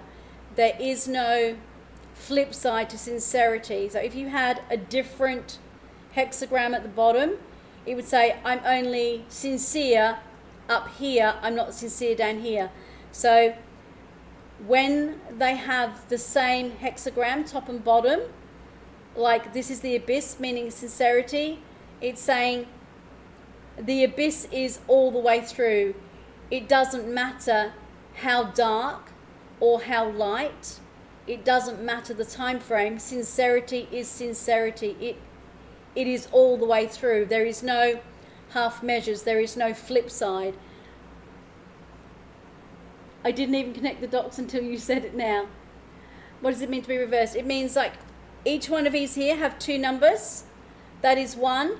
And there is another hexagram underneath. So it's almost like it's not the same hexagram reversed. It's a different message. It's a different hexagram. but each counter, if I had a bigger set, each one would be on its separate one, but you'd still have that hexagram because there's a double hexagram, the top and the bottom, and they work in symmetry, they work in symbiosis, the message between the two. And the flip side is the alternate. It's not a reversed, it's an alternate side.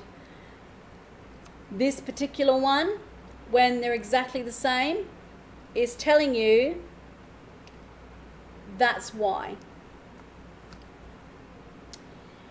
Action in accordance with this, the sincerity, will be of high value. So sincerity and being sincere in thought, word, deed and action is highly valued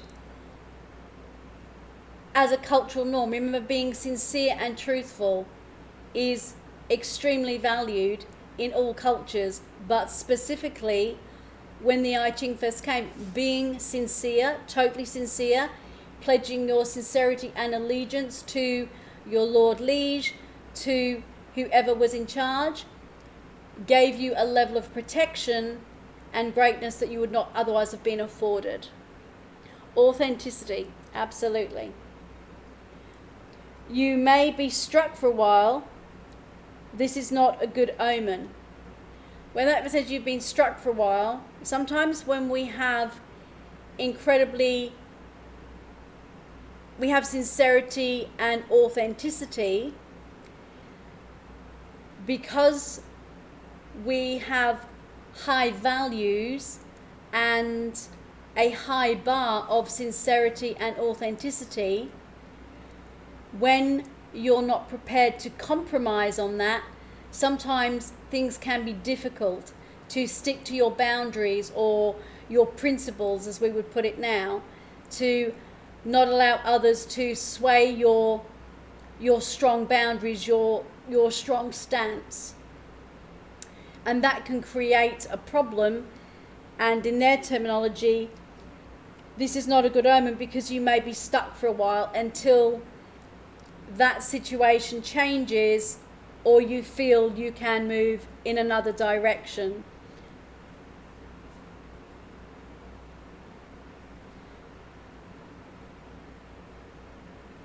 So does that make sense why that one being double is so important? Good. You're a bit confused about that one. Okay. The last bit on it, the message it said about being stuck. Okay. If you have, say you're someone, part of your sincerity and authenticity is not compromising on the truth. So regardless of the situation, you will tell the truth. There may have a situation arise where you telling the truth, someone will say, if you tell them the truth, that's going to hurt them. Better off with a white lie and not hurt them. And you're going to say, that's not what I do. I tell the truth regardless. I speak the truth. That's how it is. I tell the truth. I can't lie to somebody. It's a white lie, it's a little lie. I don't lie. So, because if I lie, then I feel people then can't trust me at my word. Being too frontal, yeah. So what that does is then allow you to feel that regardless, your truth and your stance on that is worthwhile, and you would rather tell somebody the truth and say, I'm not trying to hurt you, but this is the truth, and I have to tell you the truth so you know exactly why I'm saying it and what's going on. Does that make more sense? Sagittarius, yeah.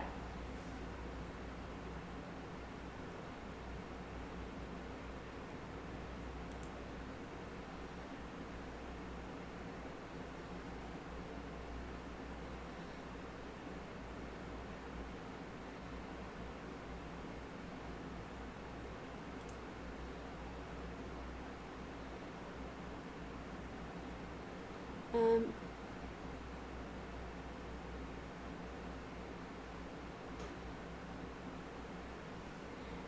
Anna, are you able to actually send a message to Twitch and have that person banned with their name by Twitch? Thank you very much.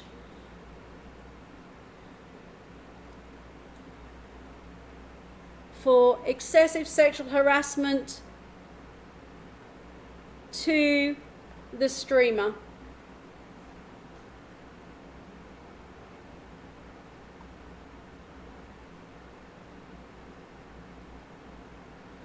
I'm glad that resonates. And it can be difficult to understand the nuances of the I Ching because of the language it's written and the cultural way it was written, because the I Ching and these messages have been there for centuries.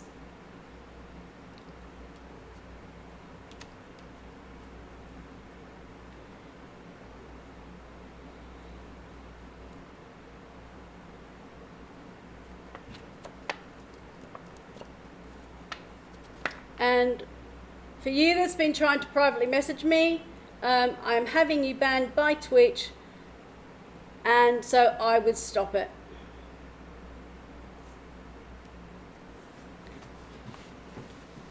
Shows what a very little man you are. So the next one that we have is 32 and 31. So we've gone back to the normal ones of having the 2 hexagrams.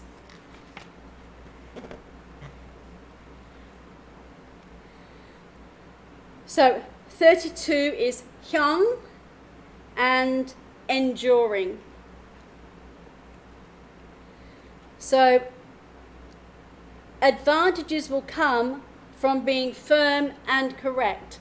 So can you see how a lot of the messages are, you will have advantage, you will have good progress, good prospects, you will go forward, you will have wealth and abundance, all of these things by keeping to a correct manner of understanding how you talk to people, treat to people, how you act to people. Yes. When you get the same message coming through in a resounding way, both from the first, the second, and the third pillar, this is telling you that the message isn't just a day, a week, a month. This is picking up on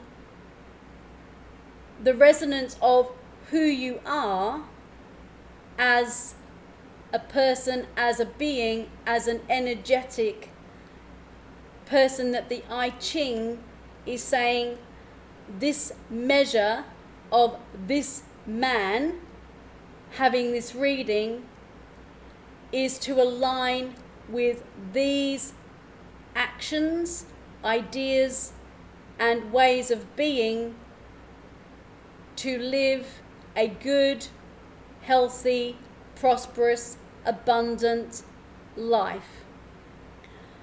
Understanding that the Chinese culture and ethic is to be reverent, respectful, faithful, loving, loyal, obedient, and work hard, not only for themselves, but for their family, for their community, and to their liege lord, who would have been when these first came out. So by being that level of person, they were guaranteed of the ability to progress in the ways that they were able to in their field, whether they be a farmer or someone who worked with animals, or whether someone who worked with metal in the forge, or someone who worked at the Emperor's Palace. They would have that ability to progress because they had these attributes that were seen as being the ones that are most advantageous to those who would progress and be rewarded with the wisdom of the I Ching.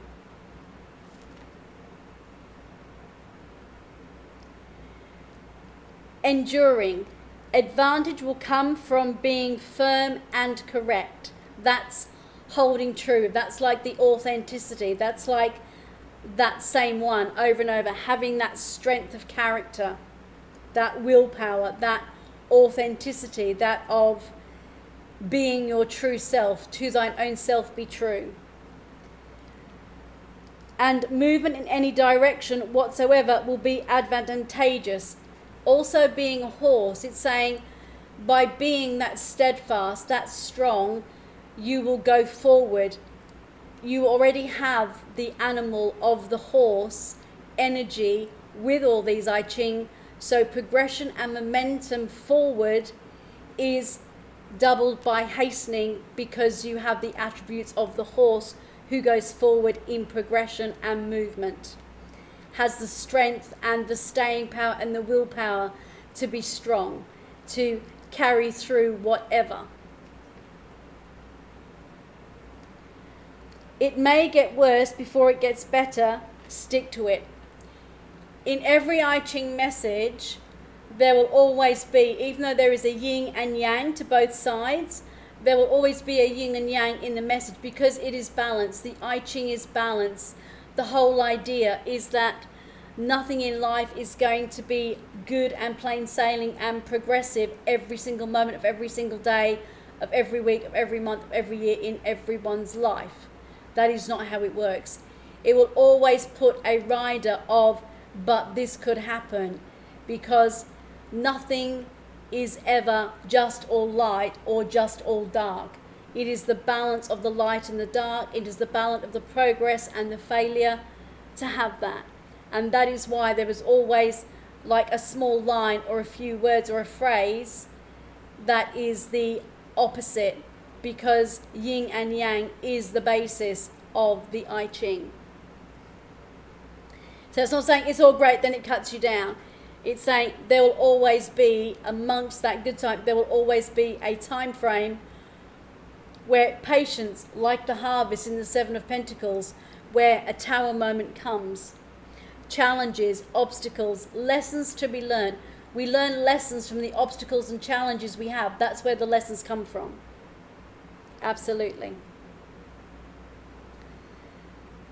So 31 is influence. So you had enduring, and then you have influence. In other words, this I Ching hexagram is enduring influence. You will be enduring, but there will be influence in the enduring of your lifetime of what you are doing.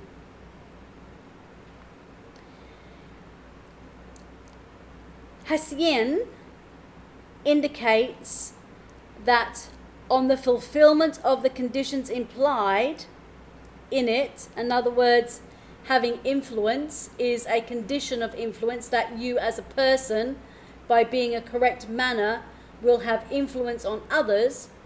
So within what is implied in that influence of this hexagram, there will be free course and success. Its advantageousness will deepen on the being firm and correct. So the longer... Hello Ghost Flip, how are you? Lovely to see you back in channel. Welcome, welcome, welcome. Nice to see you. I'm in the middle of doing an I Ching reading. I'm nearly finished. Yes, it's Chinese New Year and the new metal year of the rat, so I brought out some Chinese divination methods tonight. So what it's saying, by being that extra calm and correct person with the authenticity, with the enduring and endearing way of being that way, the influence you will have will be even more advantageous, because people have a greater level of respect, because they can see your truth, your deeds, your words, your actions, they all align with being a firm, correct, strong, forward, open, transparent person.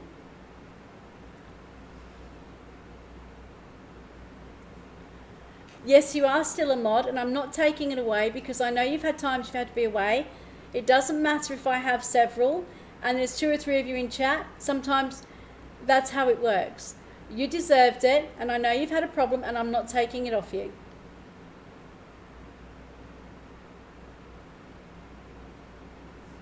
Unless you do something really wrong, and you haven't. And I know you've had to do other things, and that's fine. So because of that, as it said, as in marrying a young lady, there will be good fortune, seek the influence of others. So that's saying, remembering in this time to be able to marry well was to have a good match would be done by the actual matchmakers. You would have a match made for you. And that would happen where they would match together, and a young man who was forthright, strong, of correct manner, of correct person, was sincere, having influence, would be able to marry a young woman who had similar attributes, but would give him an advantageous marriage and elevate his status, probably through marriage to someone who would able to progress his life further. The undersea cables near my country literally got rammed by a submarine. Going to take 2+ months to fix it. See, how can you help having a submarine and having a son who's been a submariner? And I know sometimes these things happen. You can't control a submarine at the bottom of the ocean ramming into the cables that broke your internet. That's definitely something you're not able to do anything about. So the fact you haven't been able to be in channel was not your fault. And if they're going to actually have to do more repairs and fix things, that's nothing you can do anything about. That's not your fault. And I'm not going to take you being a mod away, the sword away, because things happen just because geographically where you live in the world. Not your fault at all. So welcome back, and the sword is still yours to wield.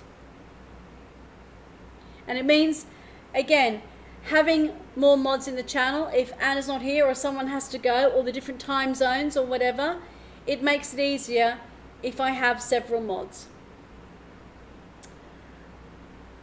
I totally understand. I have lived a lot of my life in Africa and Asia, and I know how difficult it is keeping power all the time, let alone internet.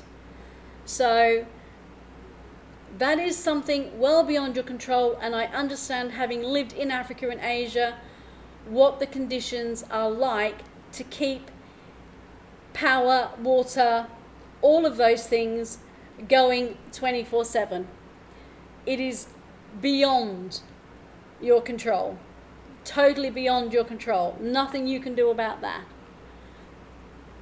That's just understanding that there is always a flip side. No matter where in the world we are, there's some wonderful things. You have a beautiful country to live in, but sometimes the way of the world and technology don't always go together all the time. Oh, if we just got out of a 48 power outage, I feel like crying, lol.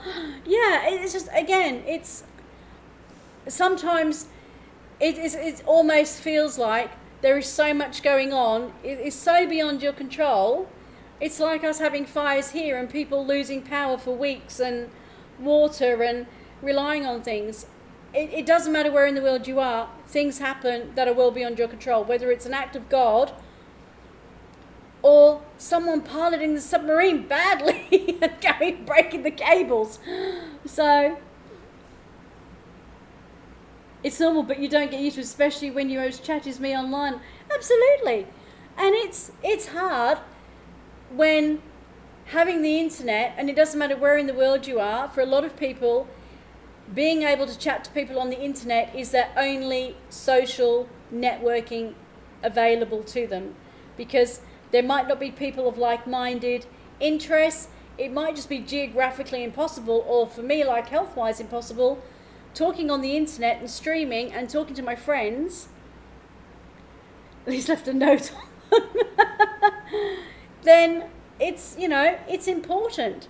So welcome back. Glad you're here. And I'm never taking the mod sword off you, because it's not your fault. You get here when you're able to, and I'm happy with that. And I appreciate that when you're here, you've made an extraordinary effort to be here. And I thank you for that very much. So this is now your last one. And remember we had 29, which was 1 hexagram. 28 is another one like that. Oh, thank you. Now that's a private message I don't mind having. Thank you very much. I appreciate the compliment. Thank you so much. And I'm glad you think I'm a lovely lady for doing what I'm doing. It's what I call being fair and authentic and keeping my word, myself. First was 19, then 20. Yeah, that was there. This one here is 28. So we had 29 was the hexagram that wasn't reversed, didn't have 2 hexagrams. You just here had those ones.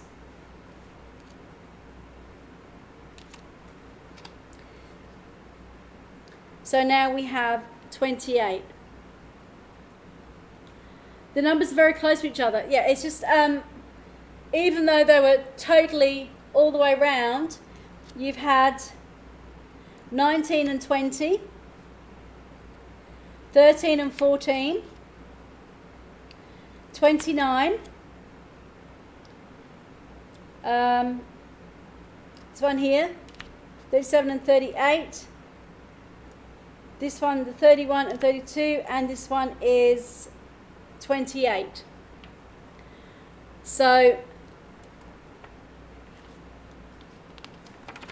28 is very much excessive strength. Successful progress in the circumstances, to a small extent it will, and still be advantageous to the firm and correct, be noble. There are too many burdens, so scale back your ambition. So this one's very different. It's saying sometimes you can have too much of a good thing. So having excessive strength, and it's not physical strength it's talking about. It's saying when you have being firm and correct and having all those attributes is wonderful. But when we take them to excess, although we get an advantage, it then actually kicks back a little bit on us. And the words they are using are, it creates too many burdens, so scale back your ambition. So by having all these wonderful attributes and progressing forward can make you feel that your ambition or what you're striving to achieve, not saying you shouldn't aim for the stars, but maybe as you're doing that, you're taking on more responsibilities that actually aren't yours, because people are saying, he's strong, he's the noble one, he's the one that does all this, and they give more to you than you actually bargained on. And because of that, like the 10 of Wands, you're carrying burdens, responsibilities, and expectations of others of you that aren't of your making. Knowing your limits, not handling more than what I can, absolutely. So it's saying, even having all those wonderful attributes and standing in your truth and being authentic and being aware of what is positive about you and being strong in that and the boundaries, it's still knowing that you have your own limits, that as a human being we have frailties and limitations. As much as we like to think we are impervious to them all and we are superheroes and are totally invulnerable to everything. Like teenage boys, like when they hit 30, totally nothing can stop them, nothing can hurt them. It's kind of like I'm in a bubble and I can go for gold and nothing's going to touch me. Nothing's going to stick.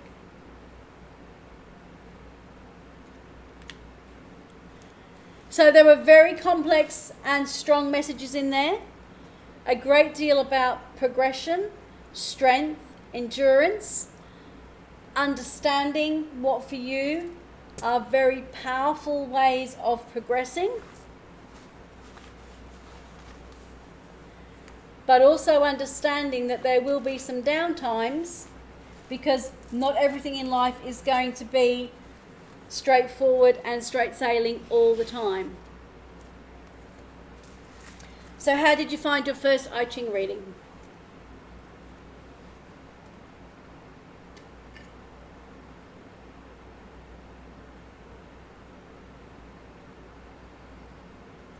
Very cool, I'm glad. Can you understand with the language they use why I read it out? Because I still cannot remember all the difference between each one. And I go over it, and some of them are very, you can see the ones you had, some of them are very similar, but there is a slight difference, and you have to really get that nuance and that difference. And I can't remember them to remember all those different nuances enough to do that. I'd probably have to do it all day long, every day, for about 5 years to kind of still get it into my head. And I should use it more, I just don't. I'm glad. Now, would you like to know your Lo Shu square number? As you are very much in the... I tried remembering those nuances. Oops, gave up after 2 minutes. Yeah, it's... Yeah, I do. I mean, I'm fine with the Oracle and Tarot. It's I Ching. It's, I mean, to do it well, it's to understand this. But I know Chinese who will draw the I Ching and they will still go and they will read everything in the Book of Changes about it to get all the nuances when they're asking a question. So if the Chinese can still use the book and they use it every day, so can I. But for this type of thing, I just use the smaller one rather than the big one.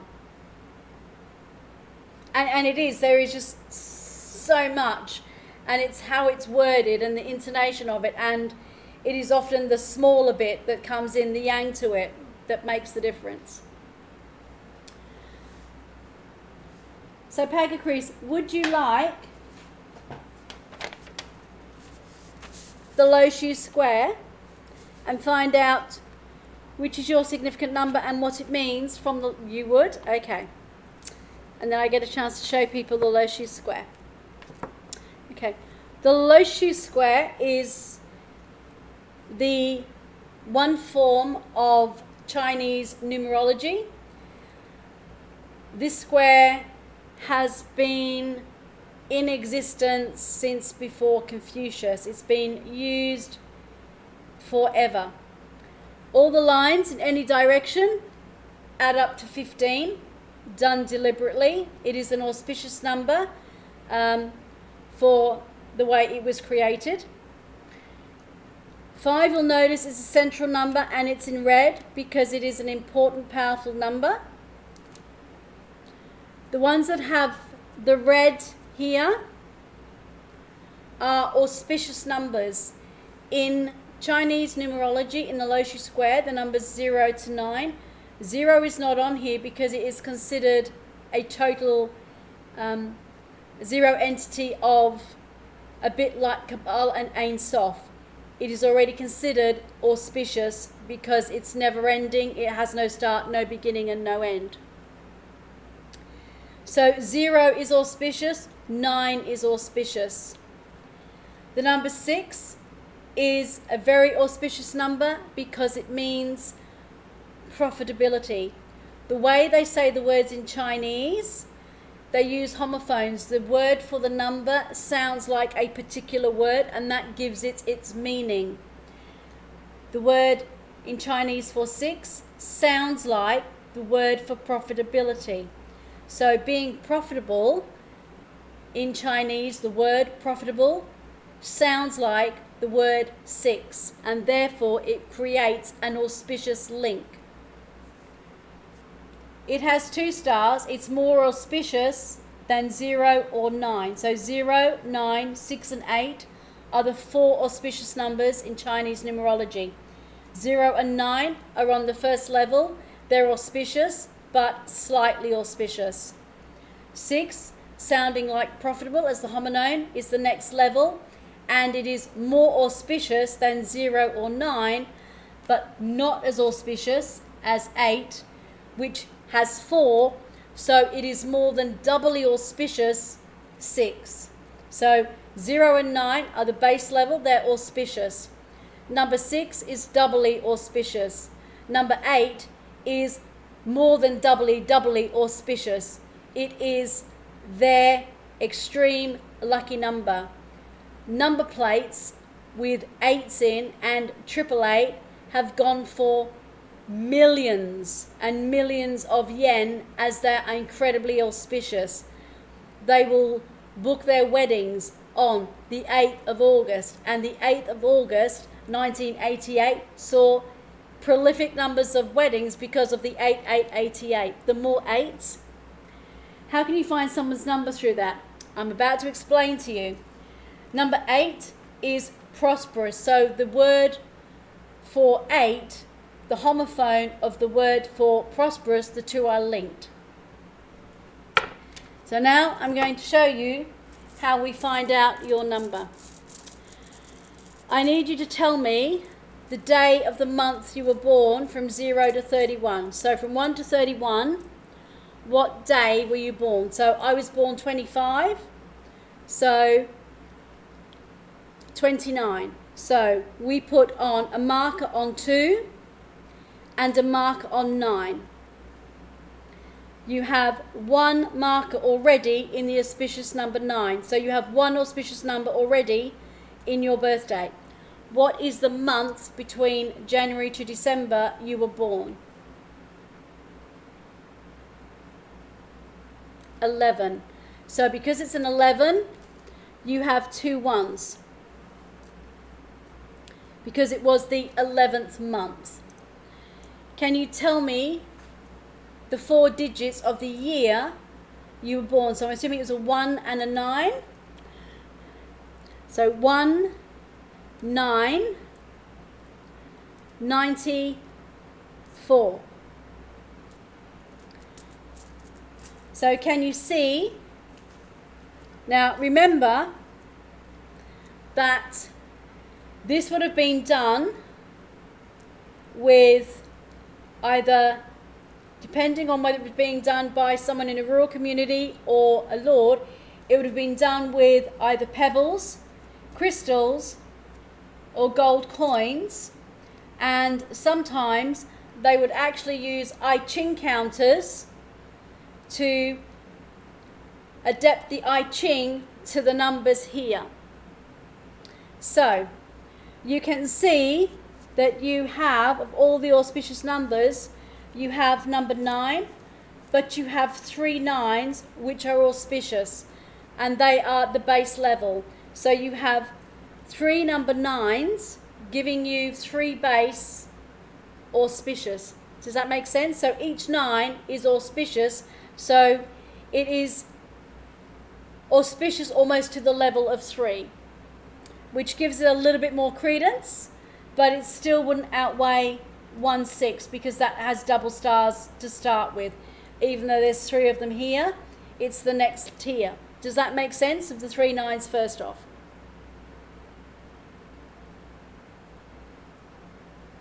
So the fact you have 3 9s, the 9 has more power to it, but it still wouldn't match the 6 because it's on a different tier. So it's like step 1, step 2, step 3.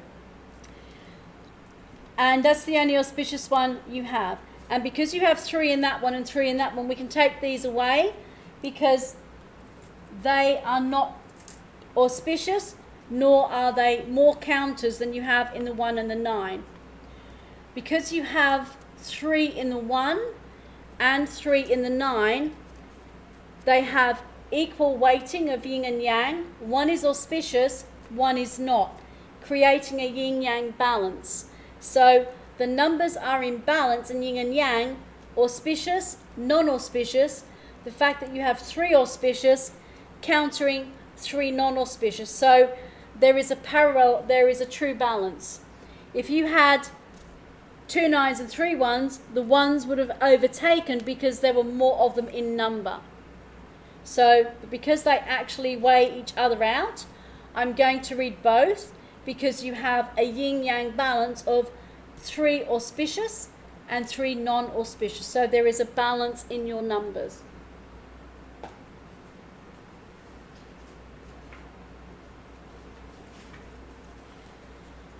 The 2 numbers together, 1 means unity.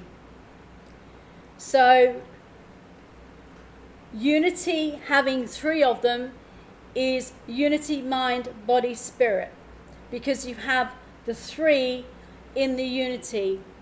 It is also the direction of north, which is always heading like to true north. So that unity is giving you a lot of your direction because north is the top of the compass. And that, although it is not an auspicious number, starting with 1 being unity and having the north as the direction is giving you unity and direction in your life, in mind, body and spirit.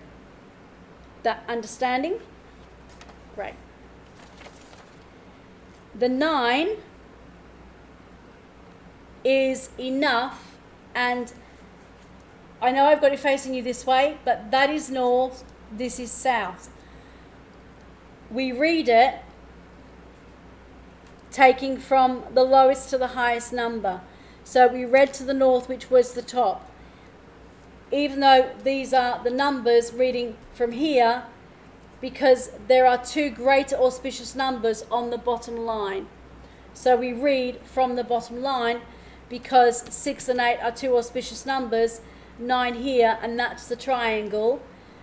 That's kind of the arrowhead of these here, how long have more power behind them to take you forward than this one.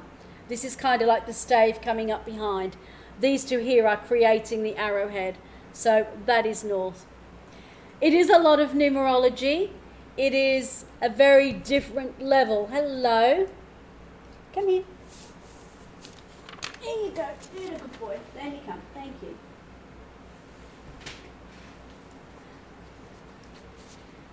I love the Loshi square. It's very different. Okay. The 9 is enough and south. That was Ollie. And he's so big, he doesn't lay around them, he just scatters them. That's why I had to lift him up and over, because he's so big. He's realised when I'm not on here, he's the redhead and much stockier. Yeah, he has the red face and the red tail, but he's so much bigger and he's so powerful. His tail flicks and he just wipes all the crystals and everything off the table. He's all right when he's on him, there's nothing on it. He stretches out, but when there's things on it, he goes, then in my way, and he just moves them. Whereas Roxy will curl herself around. He goes, no, I want my space. So I can't leave him on here very long when I'm doing a reading. So the 9 is enough and is south. So that is saying that there will always be enough. You know, in your I Ching, there was a lot of progress and a lot coming forward. But the base level, being auspicious, is there will always be enough to see you through to get to that next level because you have 3 auspicious 9s.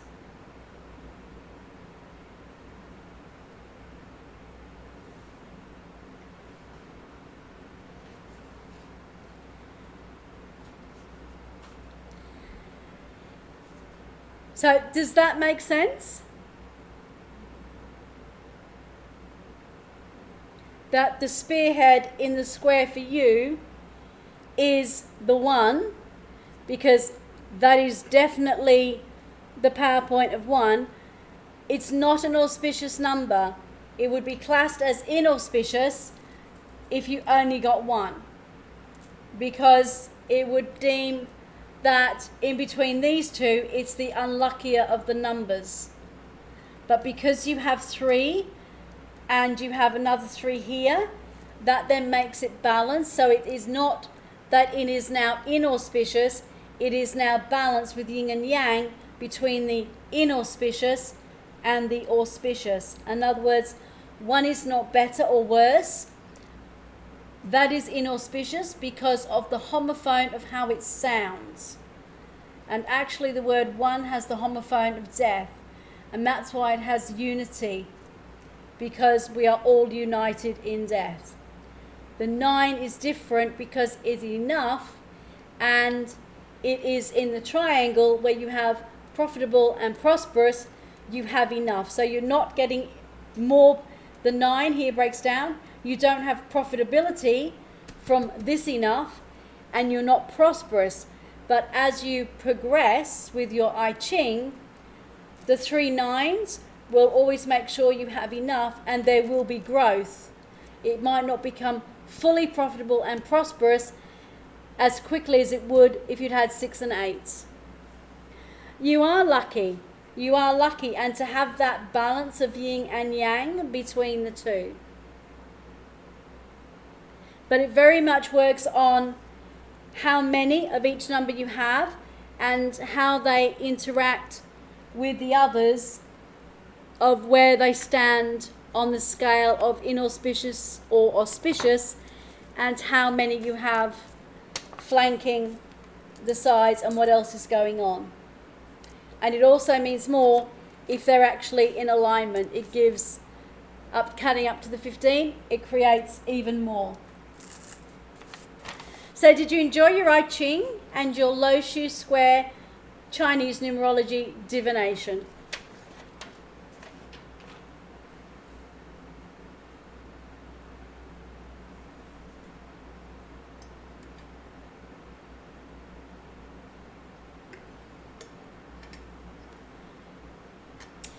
Yes, really enjoyed it. It feels good to try out new things.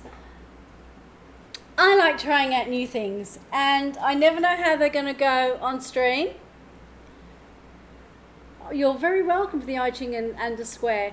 I like to expose the channel to different types of divination, as I did with Halloween and the Barenbrach. I have lots of different things hidden away, and it's nice to be able to bring them out and say, well, this is an appropriate time of year with the new Chinese lunar year to bring that about. And like when we did the Halloween, we focused on Celtic traditions. It is the Chinese New Year, so I'm focusing on Chinese divination, which is I Ching and the Lo Shu Square, and using the 12 cards of the zodiac types, which I have here, to use as a significator for the overriding energy of the zodiac animal that you belong to. I'm really full of surprises. I'm glad. I want to make people realize that this isn't the same old, I'm just turning out tarot readings with the same deck or the same oracle deck, that I want to broaden horizons, not only of myself to find new things, but broaden the horizons of people who pop into the channel to go, I've never had one of those before. Like the different types of special readings, I haven't tried that. You can have, I know you can get a different message from a different tarot reading every day of the week, but sometimes there'll be the same messages coming through. It's really nice to have a different type of divination, to open and broaden your horizons, but to see if you've been getting a stalker message and that it comes through in different forms of divination, because that tells you how powerful the message is when you get it from tarot, oracle, I Ching, Lo Shu Square, whatever it is that you use, charms, whatever, you go, that's a really powerful message because I keep getting it. It's like having the same Stalker tarot card or seeing the same numbers in numerology that we use, but understanding those numbers mean something different in a different cultural and in a different divination system. In this case, for me, it was the same message with the I Ching. Exactly. And it's when you get that message from a totally different divination system, from a very different culture. I mean, I Ching is one of the oldest divination systems in the world. I mean, everything else on this table is like a newborn baby compared to the I Ching. And so when you get that same message from a tarot card and an oracle reading and crystals and the I Ching, and those same messages are coming through, you know that's a very powerful message from the universe saying, I'm telling you this in as many different ways as I can for you to take it in and realize it resonates to you on every energetic level you have. Mind, body, spirit, aura, chakra, whatever energy system you want to feel and talk about and that you take on board, and it resonates with you on a daily basis, and how that message can help you in your daily life, in work, in relationships, in everything and people you're doing and seeing and all that's going around you. It's kind of like it's your blueprint message that's coming through. And when you're getting the same message over and over again with different things, it's kind of like the spiritual awakening message of saying, you're starting to listen, your vibration is lifting, and therefore the message that's coming through is letting you know loud and clear, you are on the right path, what you're doing is correct, keep going. Because the more you keep on that path, the greater the messages will come through, the stronger, and then all of a sudden the message will change and it will be a strong message but slightly different. You go, now I'm on the next stage of my path. No, it's not a sign to stop asking as well about getting the same message. A lot of people think, oh, if I'm getting the same message, I stop until the message changes. That's not the point. The message is coming through, and every message will have a slight different nuance. It is something that you will pick up on the way it's delivered, on an image, a symbol, a sign. There will be something about each message. There is an underlying thing that will go through your psyche, your feelings, and a situation will happen, and there'll be like that tarot card, when it told me that, there'll be something that will come back to your mind, and you'll go, this is exactly what it meant. It was this situation it was giving me the message for. So it's not, okay, I've done this message now, I don't need it, because when it comes back to you, the universe, the guides, the energy is still saying that message has value for you, and its interpretation, and every time you hear it, it is sinking to a different energetic level. It is going through the neurons, it is going through your psyche, your subconscious, and it will bring things about. It might bring situations up that it helps you to deal with and get rid of. It'll help you see things in a different light. It'll be, that's very much talking to this situation or that person. And because of that, when the messages stop coming and start to change, then you know that's actually been dealt with, and that is now totally settled. And if you believe in the Akashic records, that the karmic debt is gone, that is cleared, and you're on to the next level for ascension, spiritual awakening.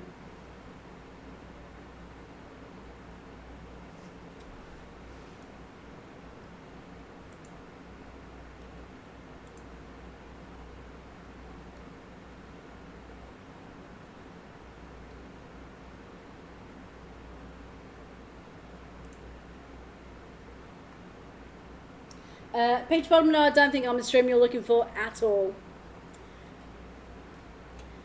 No, you surprised me. I didn't know you knew about the Akashic records.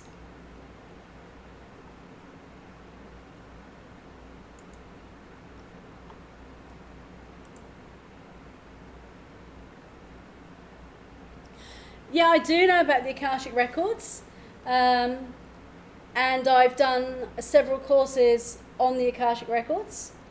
Yeah, totally do. And there's some things I don't say a lot about in stream because it depends on who's here and what level they're at.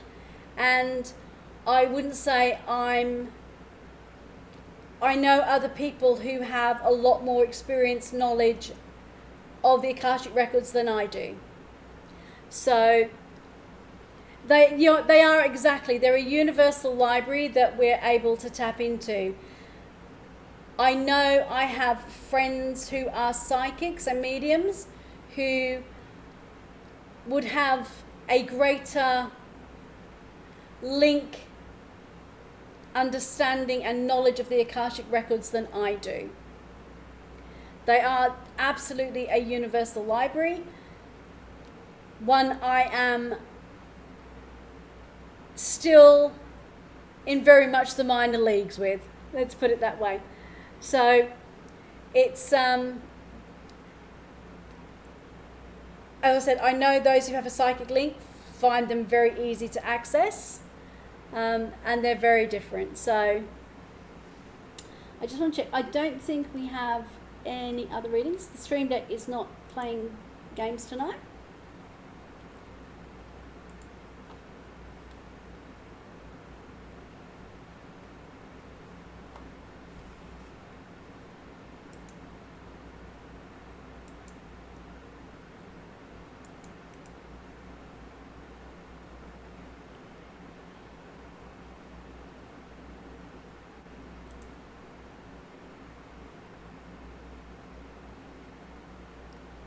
You had experience of having someone to access your archives. Yeah, that's a funny story. I'm happy to hear it. We have no one else in the queue, so I don't think there's anybody else around at the moment who wants a reading. So I'm quite happy to hear your funny story, if you're happy to tell it, about the Akashic Records.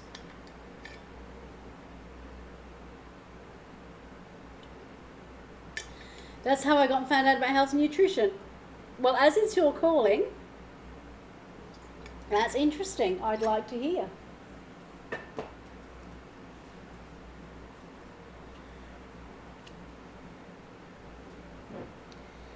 I'm actually watching here so I can watch as you type about the story.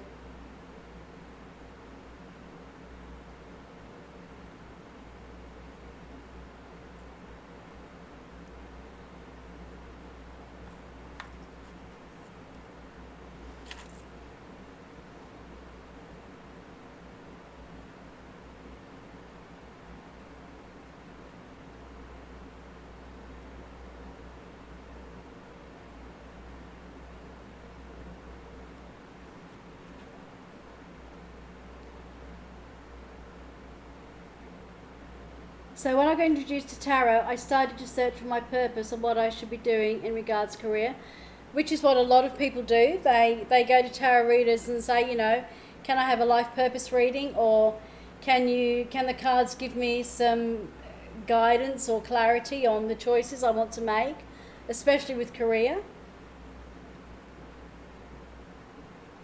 And especially I know some people will go to a psychic because they have different channels of communication to find out. Especially if you're someone who believes in spirit guides and the spiritual life.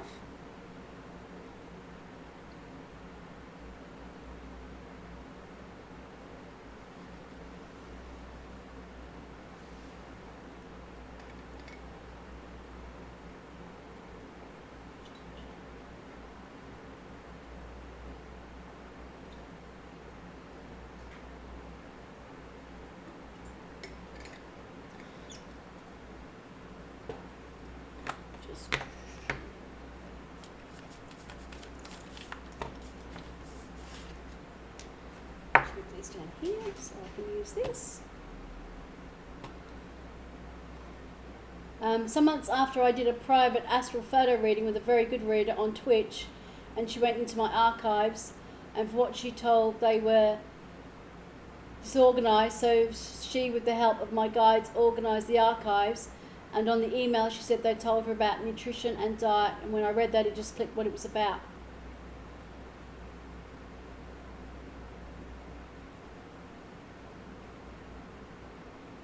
That's brilliant. Can I ask who the reader is, just because I'm interested, of someone who has that ability, because I know there aren't very many readers who have that level of ability to access the Akashic records. Lucy Park, yeah, I do know Lucy Park. Yeah, I'm a follower of Lucy's. I'm not always in her stream a lot, so I know there's her, and there's an older lady, I am psychic, and I'm not sure whether she does, but I know she's got quite a strong following because she is a psychic. Psychic I am, psychic I am, that's it. Yeah, she's a medium, yeah. I've seen a couple of hers, and I know she's, again, they're gifts I don't have, so I pop in because I like watching other people who have a very different level of gift, because I'm very straight and honest about it. I'm not a psychic, I'm not a medium. So people that do have the psychic ability or mediumship, it's interesting to watch because it's something I don't do. I don't have that level. Actually, I have a very strong intuition, absolutely. Very strong intuition, very strong empathy. And I've had people say, you are psychic, you say you're not psychic, you're blocking it because you see past the cards and you bring other things through. That is true. When I was a child, I would say, I'm pischic. I'd say, I'm pischic, I'm psychic, because I would have deja vu and I would see things.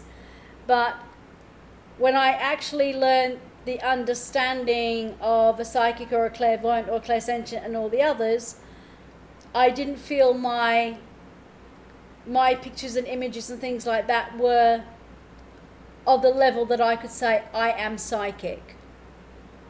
But I do have very powerfully strong intuition, and I'm very open because I've been around cultures, religions, spiritual healers, and being part of things that are not normal or not usual, like to have a shaman at my birth, to be there when I had very close family friends when I was in Asia, go through different rituals to prepare for festivals. So to be there when they carry the kavadis as an act of giving and love for someone who's been healed, or to ask for healing for somebody. So to be there and see that at the temples and have the honor to be able to see those which are normally not seen by outsiders. So because of that, I've been open to a lot of different spiritual practices from different religions and cultures. And I think that gives me a very broad brush to bring in lots of different things, because I've been exposed to those different things. But yeah, I would agree. I have very, very strong intuition, and the messages I don't hear as voices or anything. I see things, or something will be pointed out, and that, I believe, is my strong connection to my intuition of what needs to be done, and that I'm an energetic healer and a triple Reiki master. So I channel things in a different way, but not that I would say as a Reiki master it isn't the same thing as being a psychic or a medium. So I try very hard to ensure that I don't offend someone who truly is a psychic, and they say, no, you actually are not psychic. And I go, I'm not professing to be psychic at all.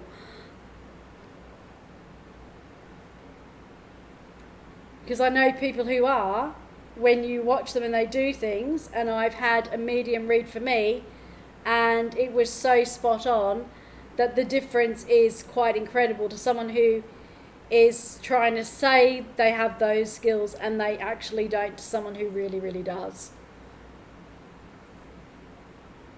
So that's kind of why I put that proviso, because but some of the psychics on Twitch, they don't fully use their gifts because of protection. Yeah, absolutely, in a way. Yeah, I totally understand that it's a very different thing when you are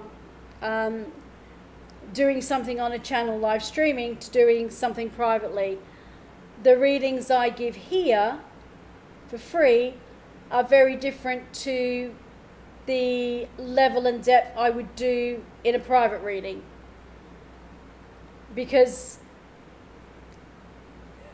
I wouldn't get through the queue when we have a lot of people here. It's very different when we only have 2 or 3.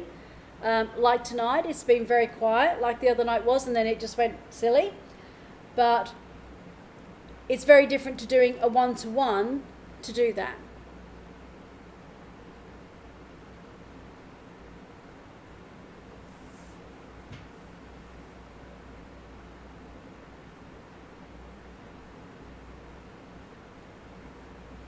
You know, and it's crazy because you can have nights here where I can be 3 hours in like I am, and I've still got 6, 7 or 8 people to read for, and I know I'm going to be here till, you know, midnight or so. Whereas tonight, it's very quiet. It's been lovely being able to really chat to you and Nali. These are UK hours. Do you get drained after doing too many readings? No, these are actually my Australian times. Tuesday is for Australia because of the time difference across the continent, from me being on the west coast to the east coast. So I start at 6 because that puts it at 8:30, 9 o'clock for some of them, so they can still get an evening reading in before it gets too late. Yeah, and it's very different because of the crossover, because I do 3 different time zones. The crossover in different countries works for some people. I don't get tired from the reading. I might get tired because I've had a really busy day, but it's not the readings.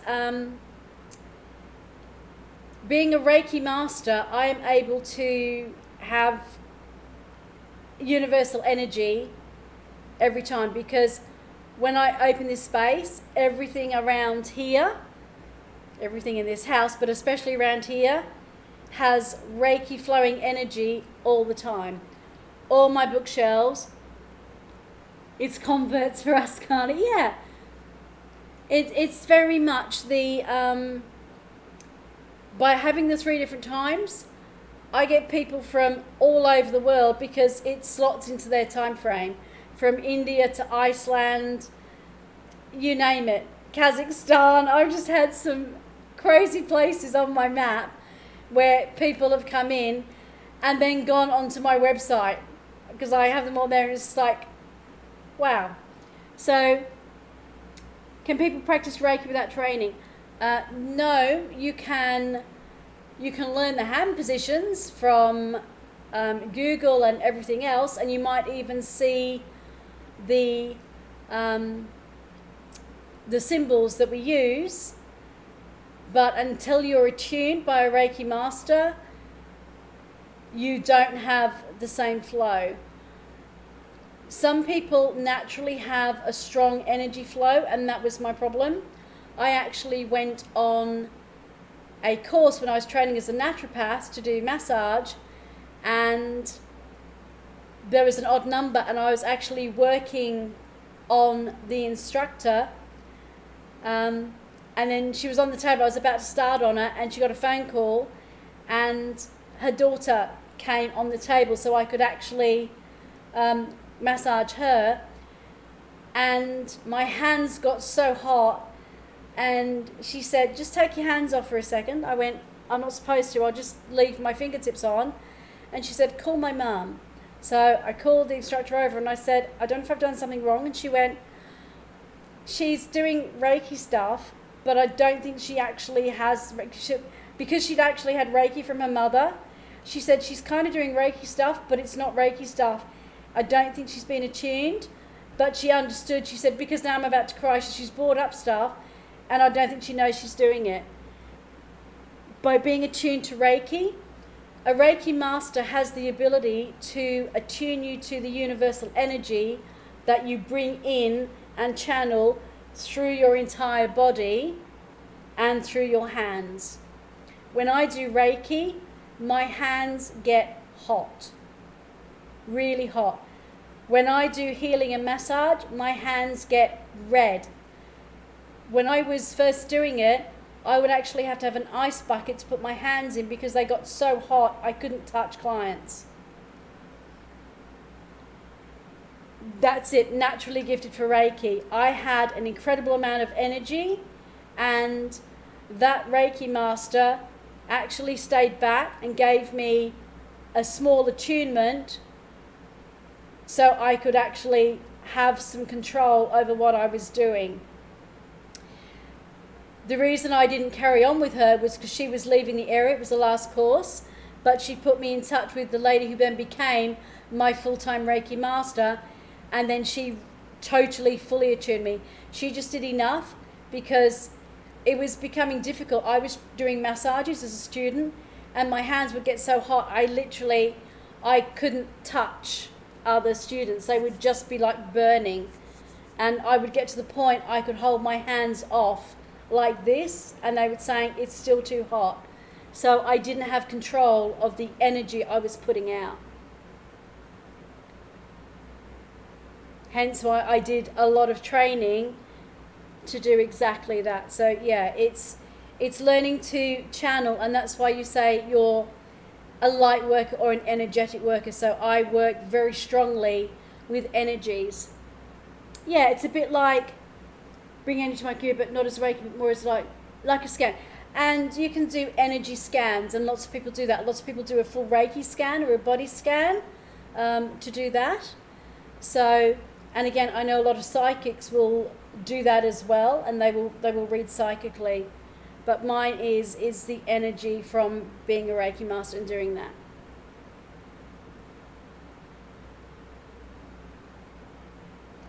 And it's great, and it helps me a lot. A scan by looking at a client is a very different thing. I would be able to diagnose a client when I had my clinic. They would pull up outside my big bay windows, and from them getting out the car to locking the car to walking in, by the time they sat down, I knew exactly what they were going to tell me was wrong with them, because not only trained in anatomy but biomechanics and functionality, the way they were walking, I could tell exactly, and then as they got closer energetically, I knew what was going on. But the way I learnt my anatomy, I could almost do like a transparency flip chart of anatomy in my head and in front of my eyes and go, yeah, that, and see, yeah, not contact, just by looking at them. Yeah, and I just say, as they came through and coming through, you can see that. But then I would go further. Obviously, you take a full patient history, but you kind of get an idea of doing that.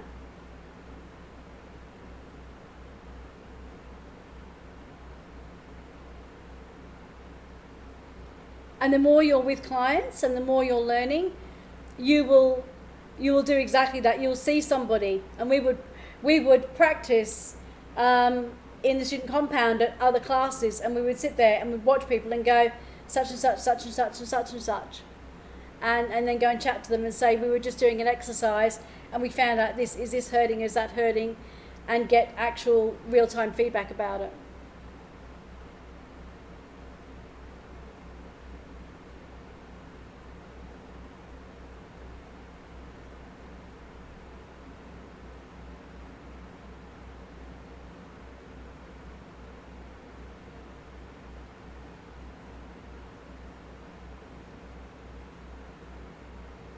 It is, the more you do, the more you will pick up. You definitely will.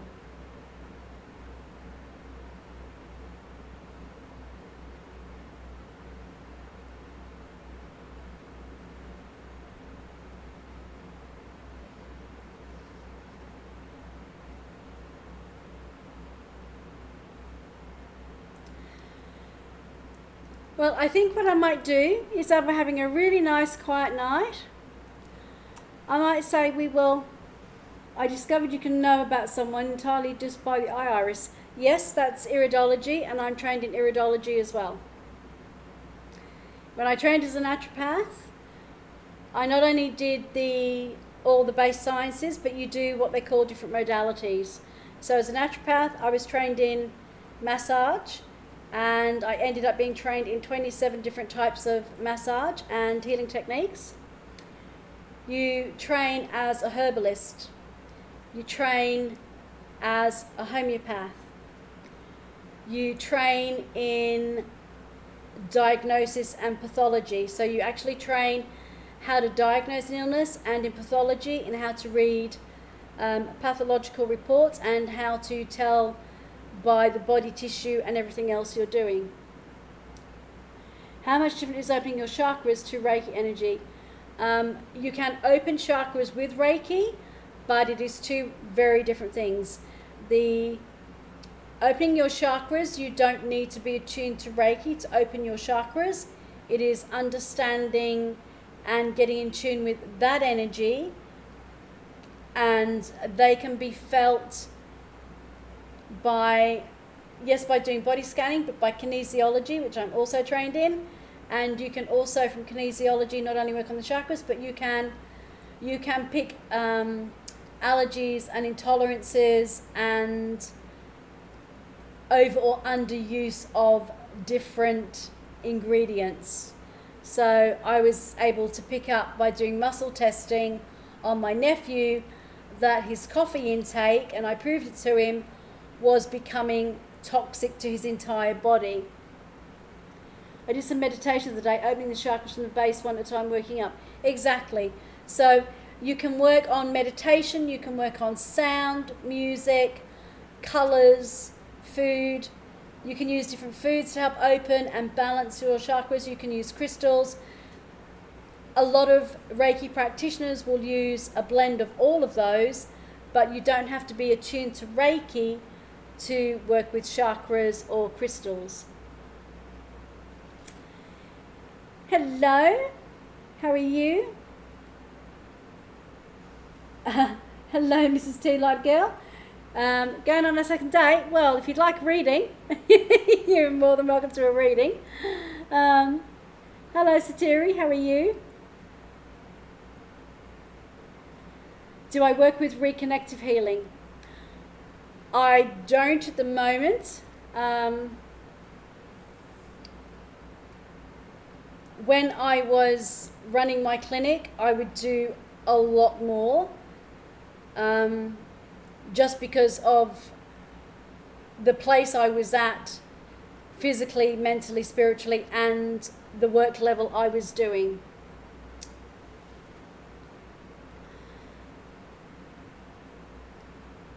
The information I was working from said you need a really strong root chakra. I didn't have trouble finding that energy, but I have no idea how you can make it stronger.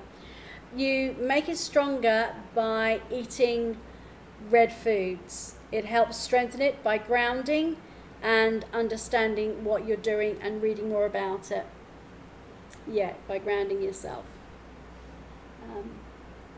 Just go back up here. Hello, Durs. How are you? Welcome to the channel. Eddie the Teddy. I can give you a reading. I can't guarantee that will help your depression, but I'm certainly able, thank you.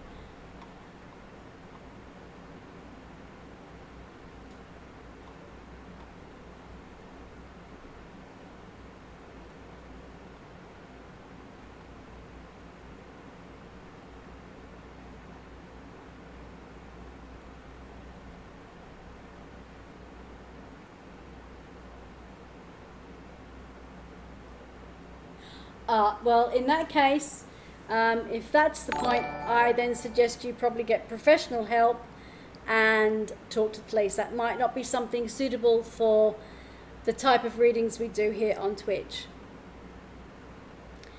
That would be, professionally, I wouldn't be able to try to sort out something came from that. That's a police matter. No, that's fine. I'm just letting you know there are limits to what I'm able to do. And I would be breaking, because that would be a serious... No, I don't want you to feel bad.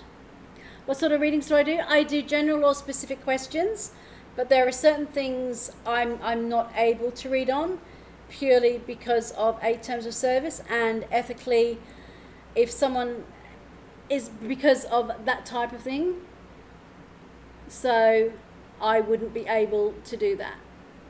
No, that has nothing to do with it. It's just I'm limited into what I'm allowed to do without breaking terms of service.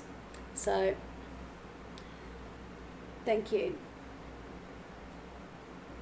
I do general readings and specific readings with tarot and oracle cards, Satiri.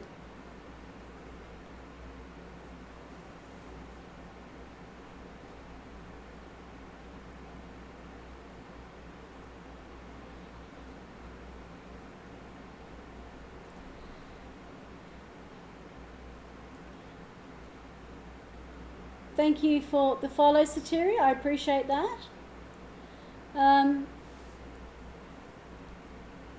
Would you like a general reading or a question, if it's in the bounds that I'm allowed to read with?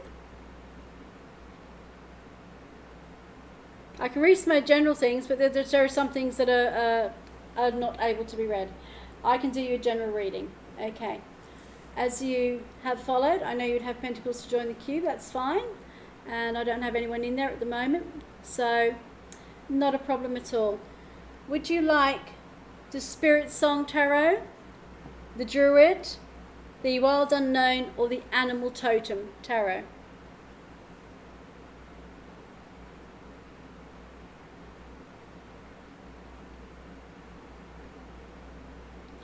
Not a problem, Nali. You take care.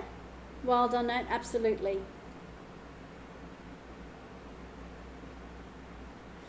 Not a problem, Nali. Glad you enjoyed it. Glad you enjoyed the things you had done. That's great.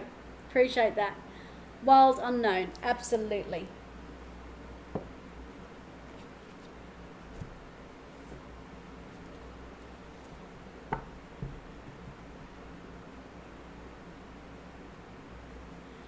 Yeah, you take care, Nali. We will see you again later. Another day. Take care. You never know, I can catch up with you in some of the other channels, like I do every now and then.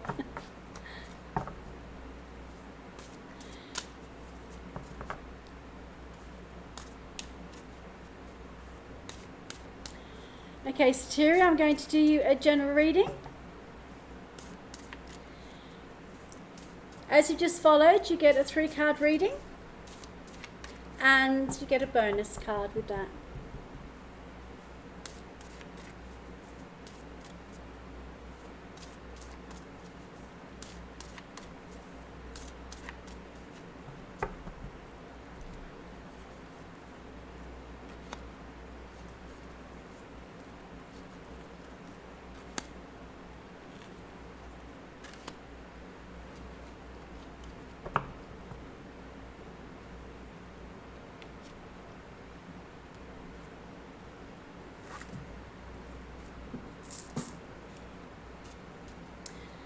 Okay, Satiri, can I ask, have you had a tarot reading before?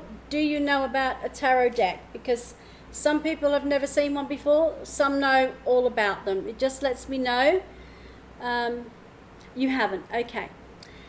A tarot deck has 78 cards, and it has 3 types of cards in it. We have what we call minor arcana, which go from 1 to 10, like a normal pack of cards, and has 4 suits like a normal deck of cards. But unlike a normal 52 deck of cards, the suits aren't exactly the same. They kind of correspond to them, but we have swords, cups, pentacles, and wands. Hello DX, how are you? So the sword suit is for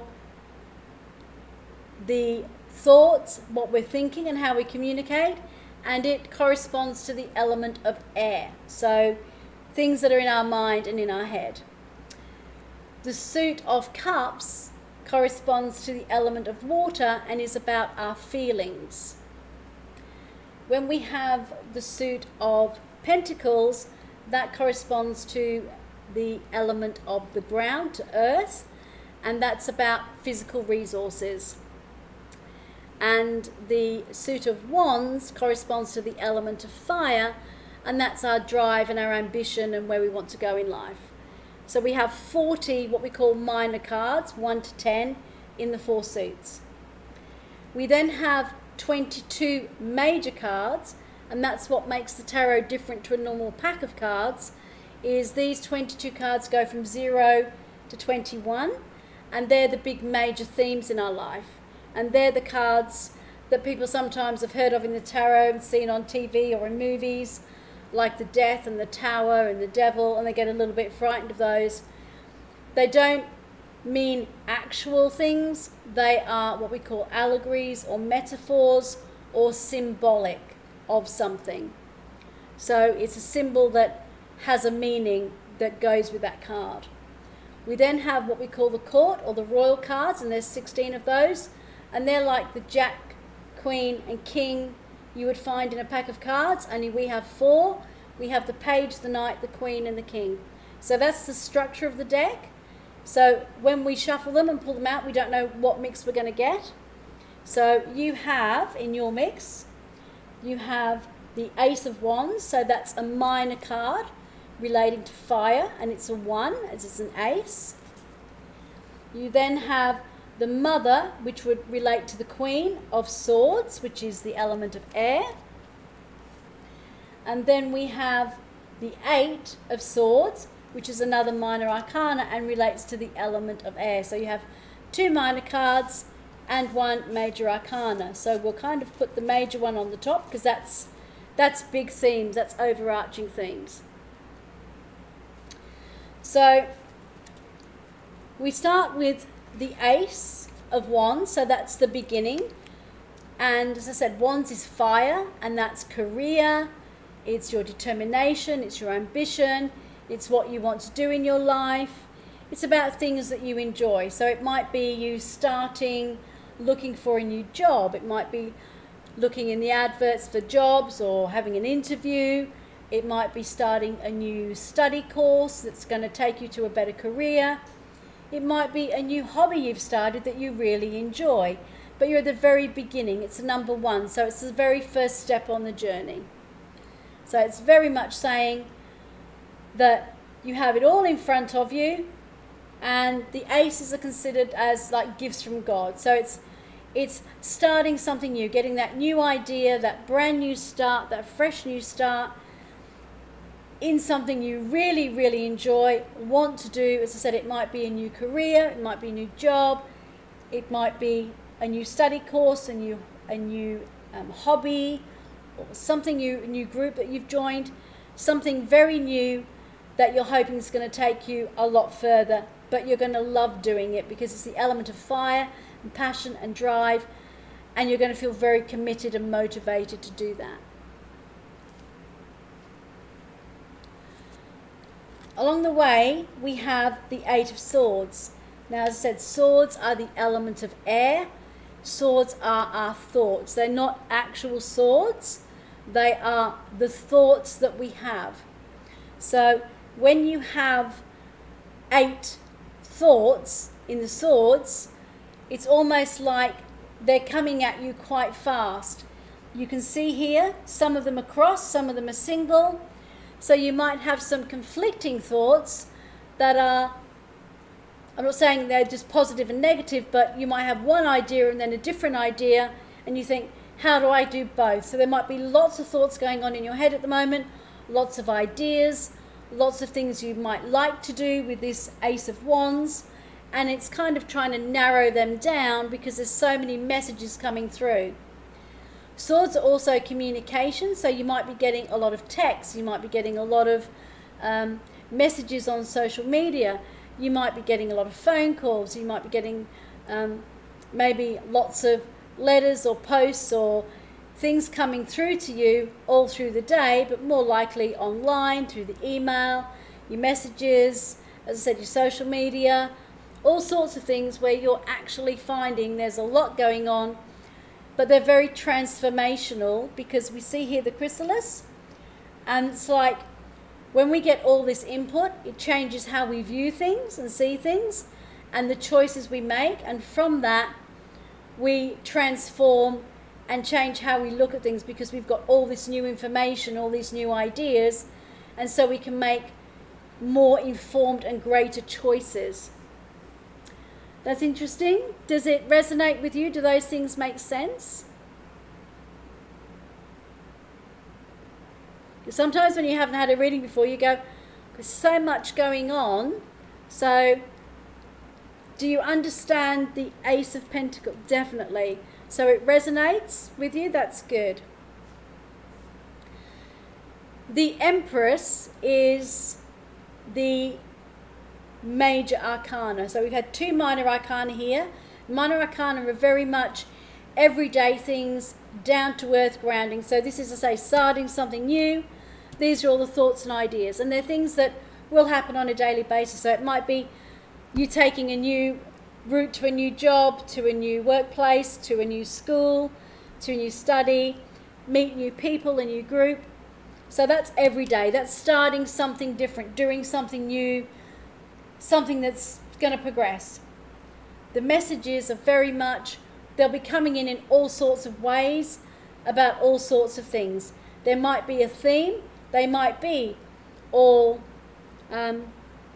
job things that you've sent away for. It might be college applications. It might be absolutely anything that you've got coming through in your life at the moment that comes through in communication, but also through your ideas. So once you have the idea, then you act on it, and you might send an email and go, can you send me information back on this? And when you've done that, all of a sudden they all start coming back at the same time. So it's almost like, whoa, everything's coming all in at once.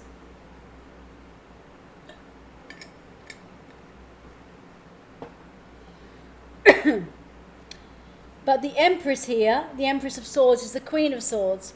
When we have all these messages coming in, the Queen has the energy and the abilities to focus with a very logical mind, with a lot of clarity, understanding, and has the ability to sort out all these ideas and communications and these thoughts and everything coming back, no matter how many of them and how fast they're coming back.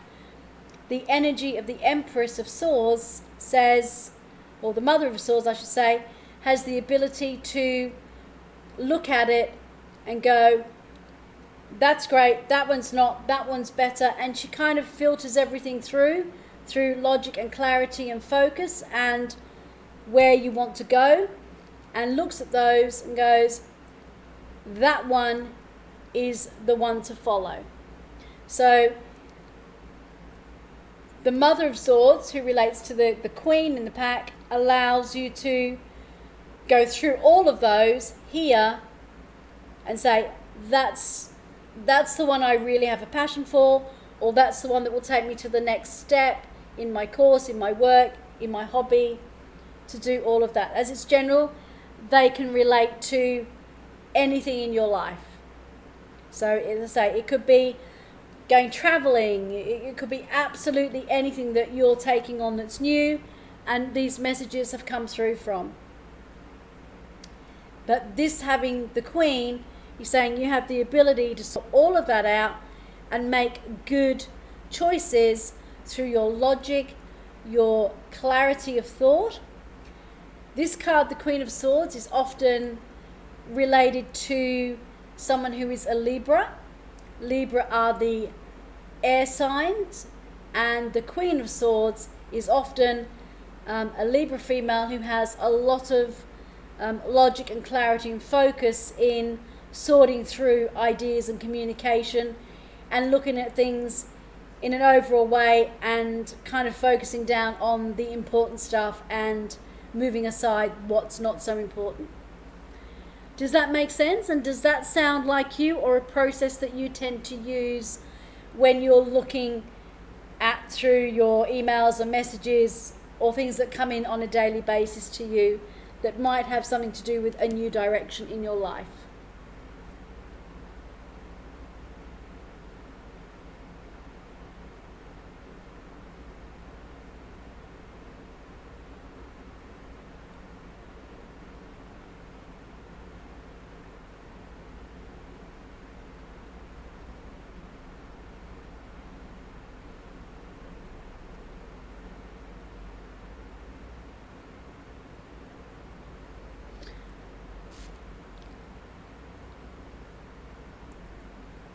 I don't. The Libra part is accurate.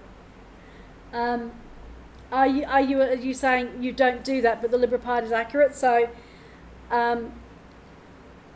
maybe it's a way of saying that's these cards are here to help you use some of that Libra focus and clarity to start bringing that into your process of decision making.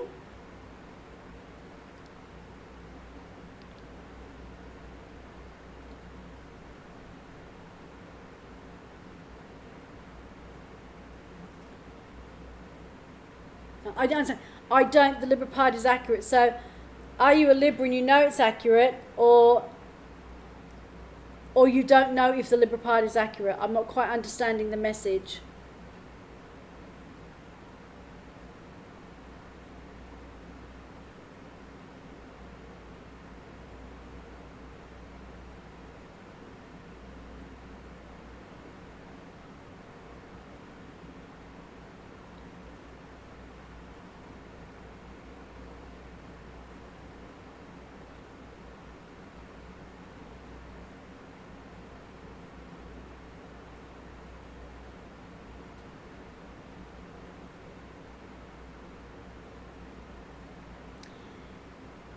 Can you please re-explain the last part about the Libra? Yeah.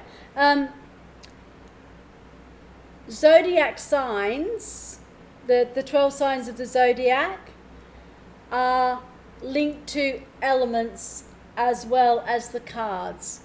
So you don't have to be, but Libras and Aquarius and Gemini are known as air signs. The Queen of Swords is often, this card relates to one of the air signs, but it is more commonly related to the Libra. But it can still be the Aquarius or the Gemini, but it doesn't have to be. You don't have to be one of the air signs to have this particular ability to look at things with focus and clarity. It's just that those particular star signs or zodiac signs are known to have these attributes to look at things with a lot of clarity, a lot of focus, and a lot of logic. Does that now make a little bit more sense? It's that swords are the element of air, and Libra, Gemini, and Aquarius are known as air signs in the zodiac. And for some people, that element of air with swords might link to someone they know who is a Libra, Gemini, or Aquarius, who has those abilities and helps them if it's not them themselves. That makes more sense. Okay, yeah. As I said, it's just not everybody has to be a Libra, a Gemini, or an Aquarius, but they might have a family member or a friend or someone they know who is, and they're that person they go to when they have lots of conflicting ideas and thoughts to help them sort them out into what is more logical, what is more factual, what is more progressive for them to go forward. I'm glad that makes sense now. It can be very confusing because tarot is not only on the suits and on the elements and the numbers, so there's lots of information, but it is symbolic and metaphoric and allegoric rather than you're going to see an owl today.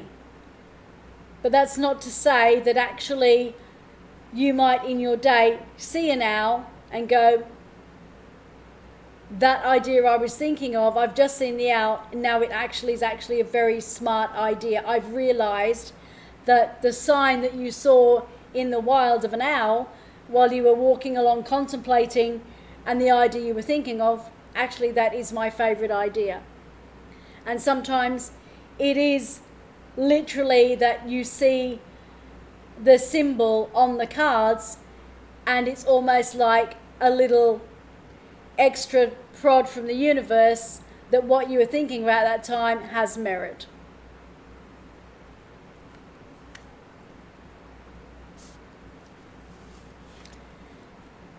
So when we have a look at these numerologically, the ace is a 1, the court cards are seen as 1, so that's 2, and you have an 8, so that actually counts up to 10.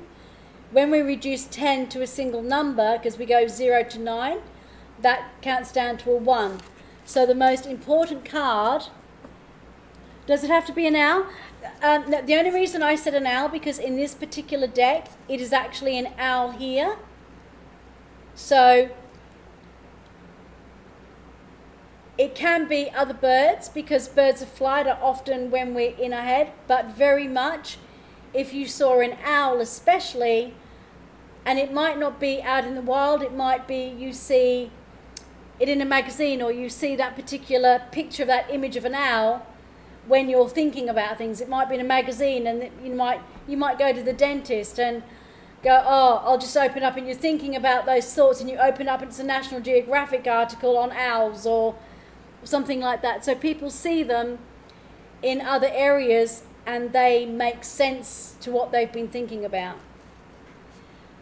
Because we've counted this down numerologically to a 1, and you actually had a card with the number 1, this Ace of Wands is the most important one, because it's telling you that you're at the start of something very new, and that's the thing to focus on. So the swords here are part and parcel of it, but they're actually leading up. They're the support cards to this one. And as it was also the very first card dealt, and it is a 1, and the numbers count up to a 1, that makes it even more that this card is the most important out of the 3 for you. Does that make sense to you? You understand how we got back to that? That's 1, court cards are 1, so that's 2, and this is an 8, that's 10, so we add them together, and we always put it down between a single number to 0 and 9, so it leaves it with a 1.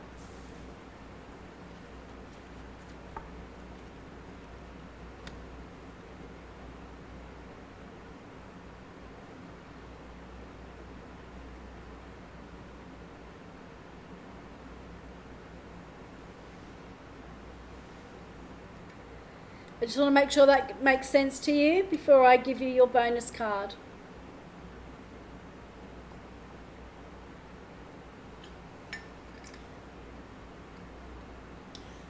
So if I'm thinking about a particular thought and I come across an owl or a bird, it is a sign. More the owl than just any bird, but definitely the owl. It's very much a sign to say that really have a good think about that thought. It obviously meant something a little bit more important. And because it was specifically, like in other cards, it might be a different bird, but because it was an owl, other birds might make you think of something else, but the owl, because its wisdom and knowledge is more important, because that is the symbol that was on that card for explaining that and being a sword. So other birds, nowhere near as much, but mainly just the owl. But it might not be you outside seeing the owl, it's seeing the image of the owl in other places. So just the owl. Although birds are air signs, because they fly and they have feathers, so they are in the element of air, this particular card just had the owl. So if there was lots of birds, that would be different. But this was just the owl. Yeah, so just the owl. and very especially if it's about this thought or this new project or beginning, very much so. So if you see an owl when you're thinking about what this one's about, or the one that you're leaning to with this, does this one make sense? Starting something new, job or school, does that bit make sense? Because if you're thinking about this, if this one resonates and makes sense, if you're thinking about an owl, that's very, very strong.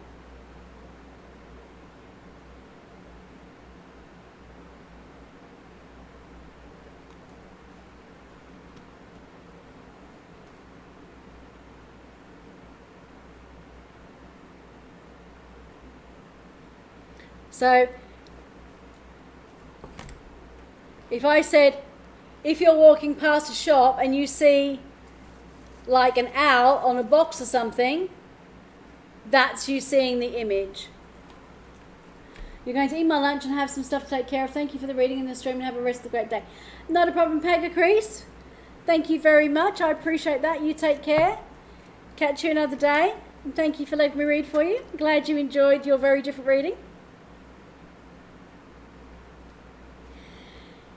Now, Satiri, would you like a universe card, a chakra, or a Wicca card?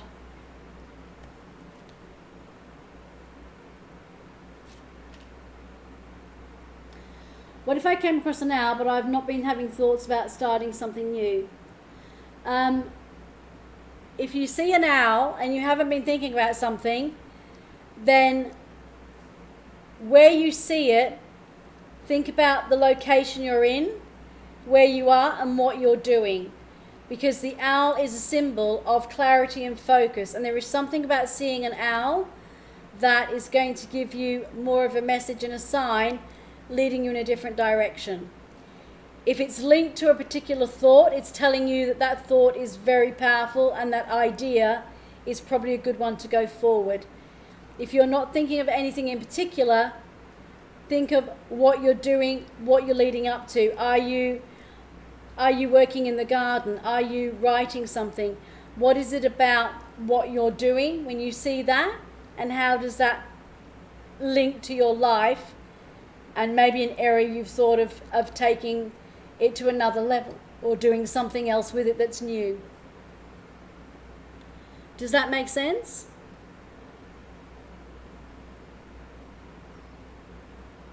So you might be riding somewhere and you see a picture of an owl and go, oh, actually writing a story about such and such, and I love writing, maybe that's a sign that this is something I should maybe thinking about a little bit more seriously.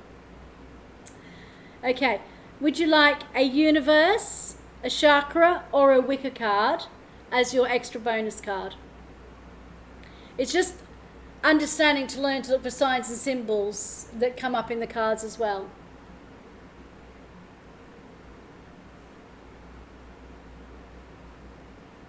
Universe. And especially when it's a major arcana, because that is an overarching theme. It has a little bit more weight and presence to it than the other two that were minor arcanas. And that's why I took the symbol from the major arcana than the other ones.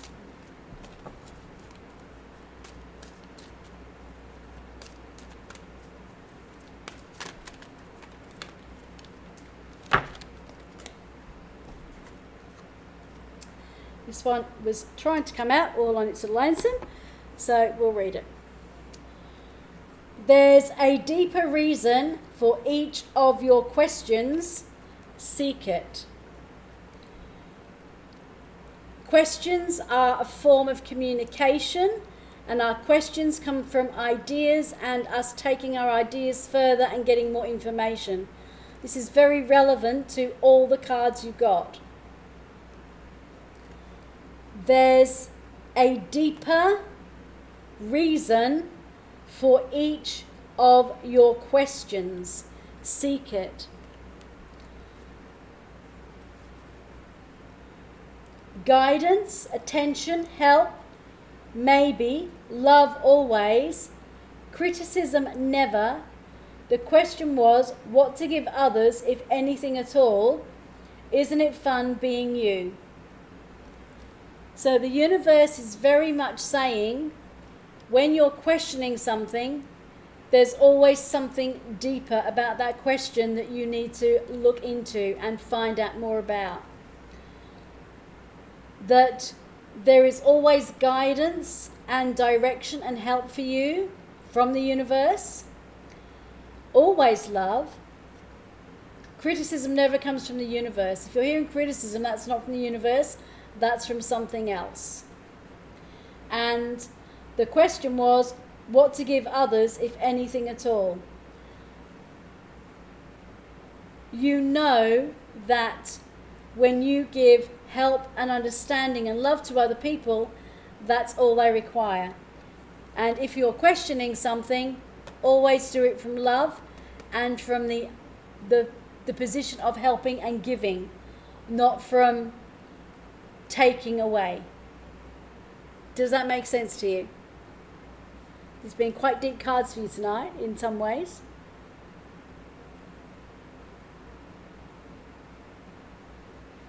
I'm very glad. Thank you so much for coming into the channel, and thank you for following, and thank you for allowing me to read for you. So is that your first tarot reading?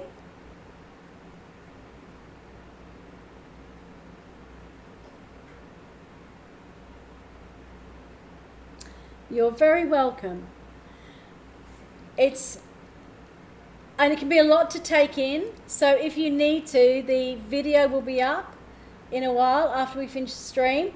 You can always go back and look at it again and re-listen to it, because sometimes when it's your first one, there's a lot of information coming at you, so you can kind of have the takeaway message, but sometimes you can go over it again and go, okay, I kind of understand that a little bit more, and it makes more sense even now. But thank you again. I'm glad it was helpful. I'm glad it made sense. And I'm glad I was able to give it to you.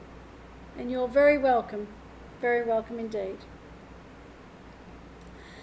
But I think as we have run over time, we will call it a night for now. Thank you everybody who's joined us. Thank you everybody who has come into the channel and been very supportive and helpful of what we're doing here, and for allowing me to read for you. Appreciate the follows, thank you very much, and you are always welcome to come back and have a reading another time. If you followed, please press the little bell with the notification. It lets you know when I go live, and also if you go down below the screen onto the panels and follow me on Twitter, it lets you know when I am going live on Twitter as well. So thank you very much. Appreciate that. Take care.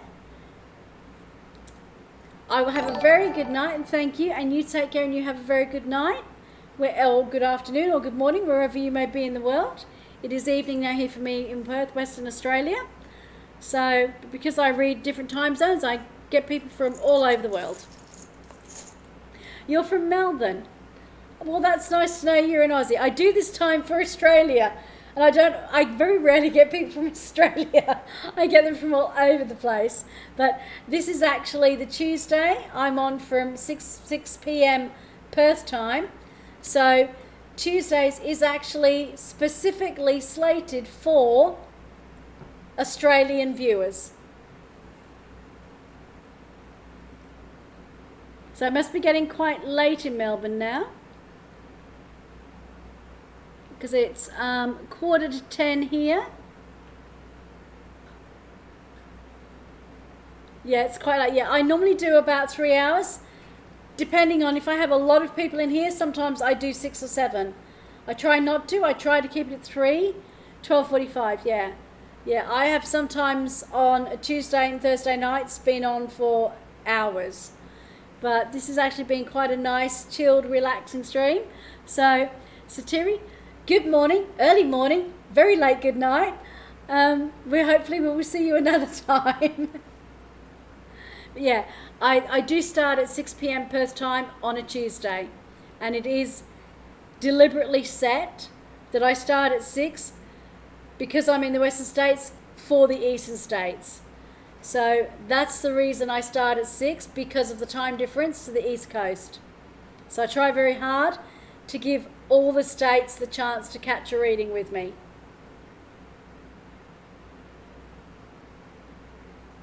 So good night. Thank you again. Lovely to have you in here from Melbourne. And I'm going to end the stream and say thank you very much. For those who are in here who had a reading and enjoyed it, if you enjoyed it and you haven't followed, would appreciate a follow if you liked what I've done. If you've liked what I've done and you find it helpful, either today or over the next few days or weeks, if you bring up next time you're in channel, !charity. We have a Tiltify campaign going for WWF Australia to raise money for all the injured animals in Australia. And the iCharity link actually brings up the link so all the money goes directly to WWF Australia. So if you feel like donating and helping us out to raise $500 for WWF, then it would always be appreciated. You don't have to, but it's very much appreciated. And this is my lovely cat, Ollie, saying it's time to go and say goodnight. Aren't you? Yes, very much. He's saying it's time to go now. I'm going to rub up against everything and put it all off skew. Yes, he's saying I love everybody, but it's time now. Yeah. Okay. Good night from me and from Ollie.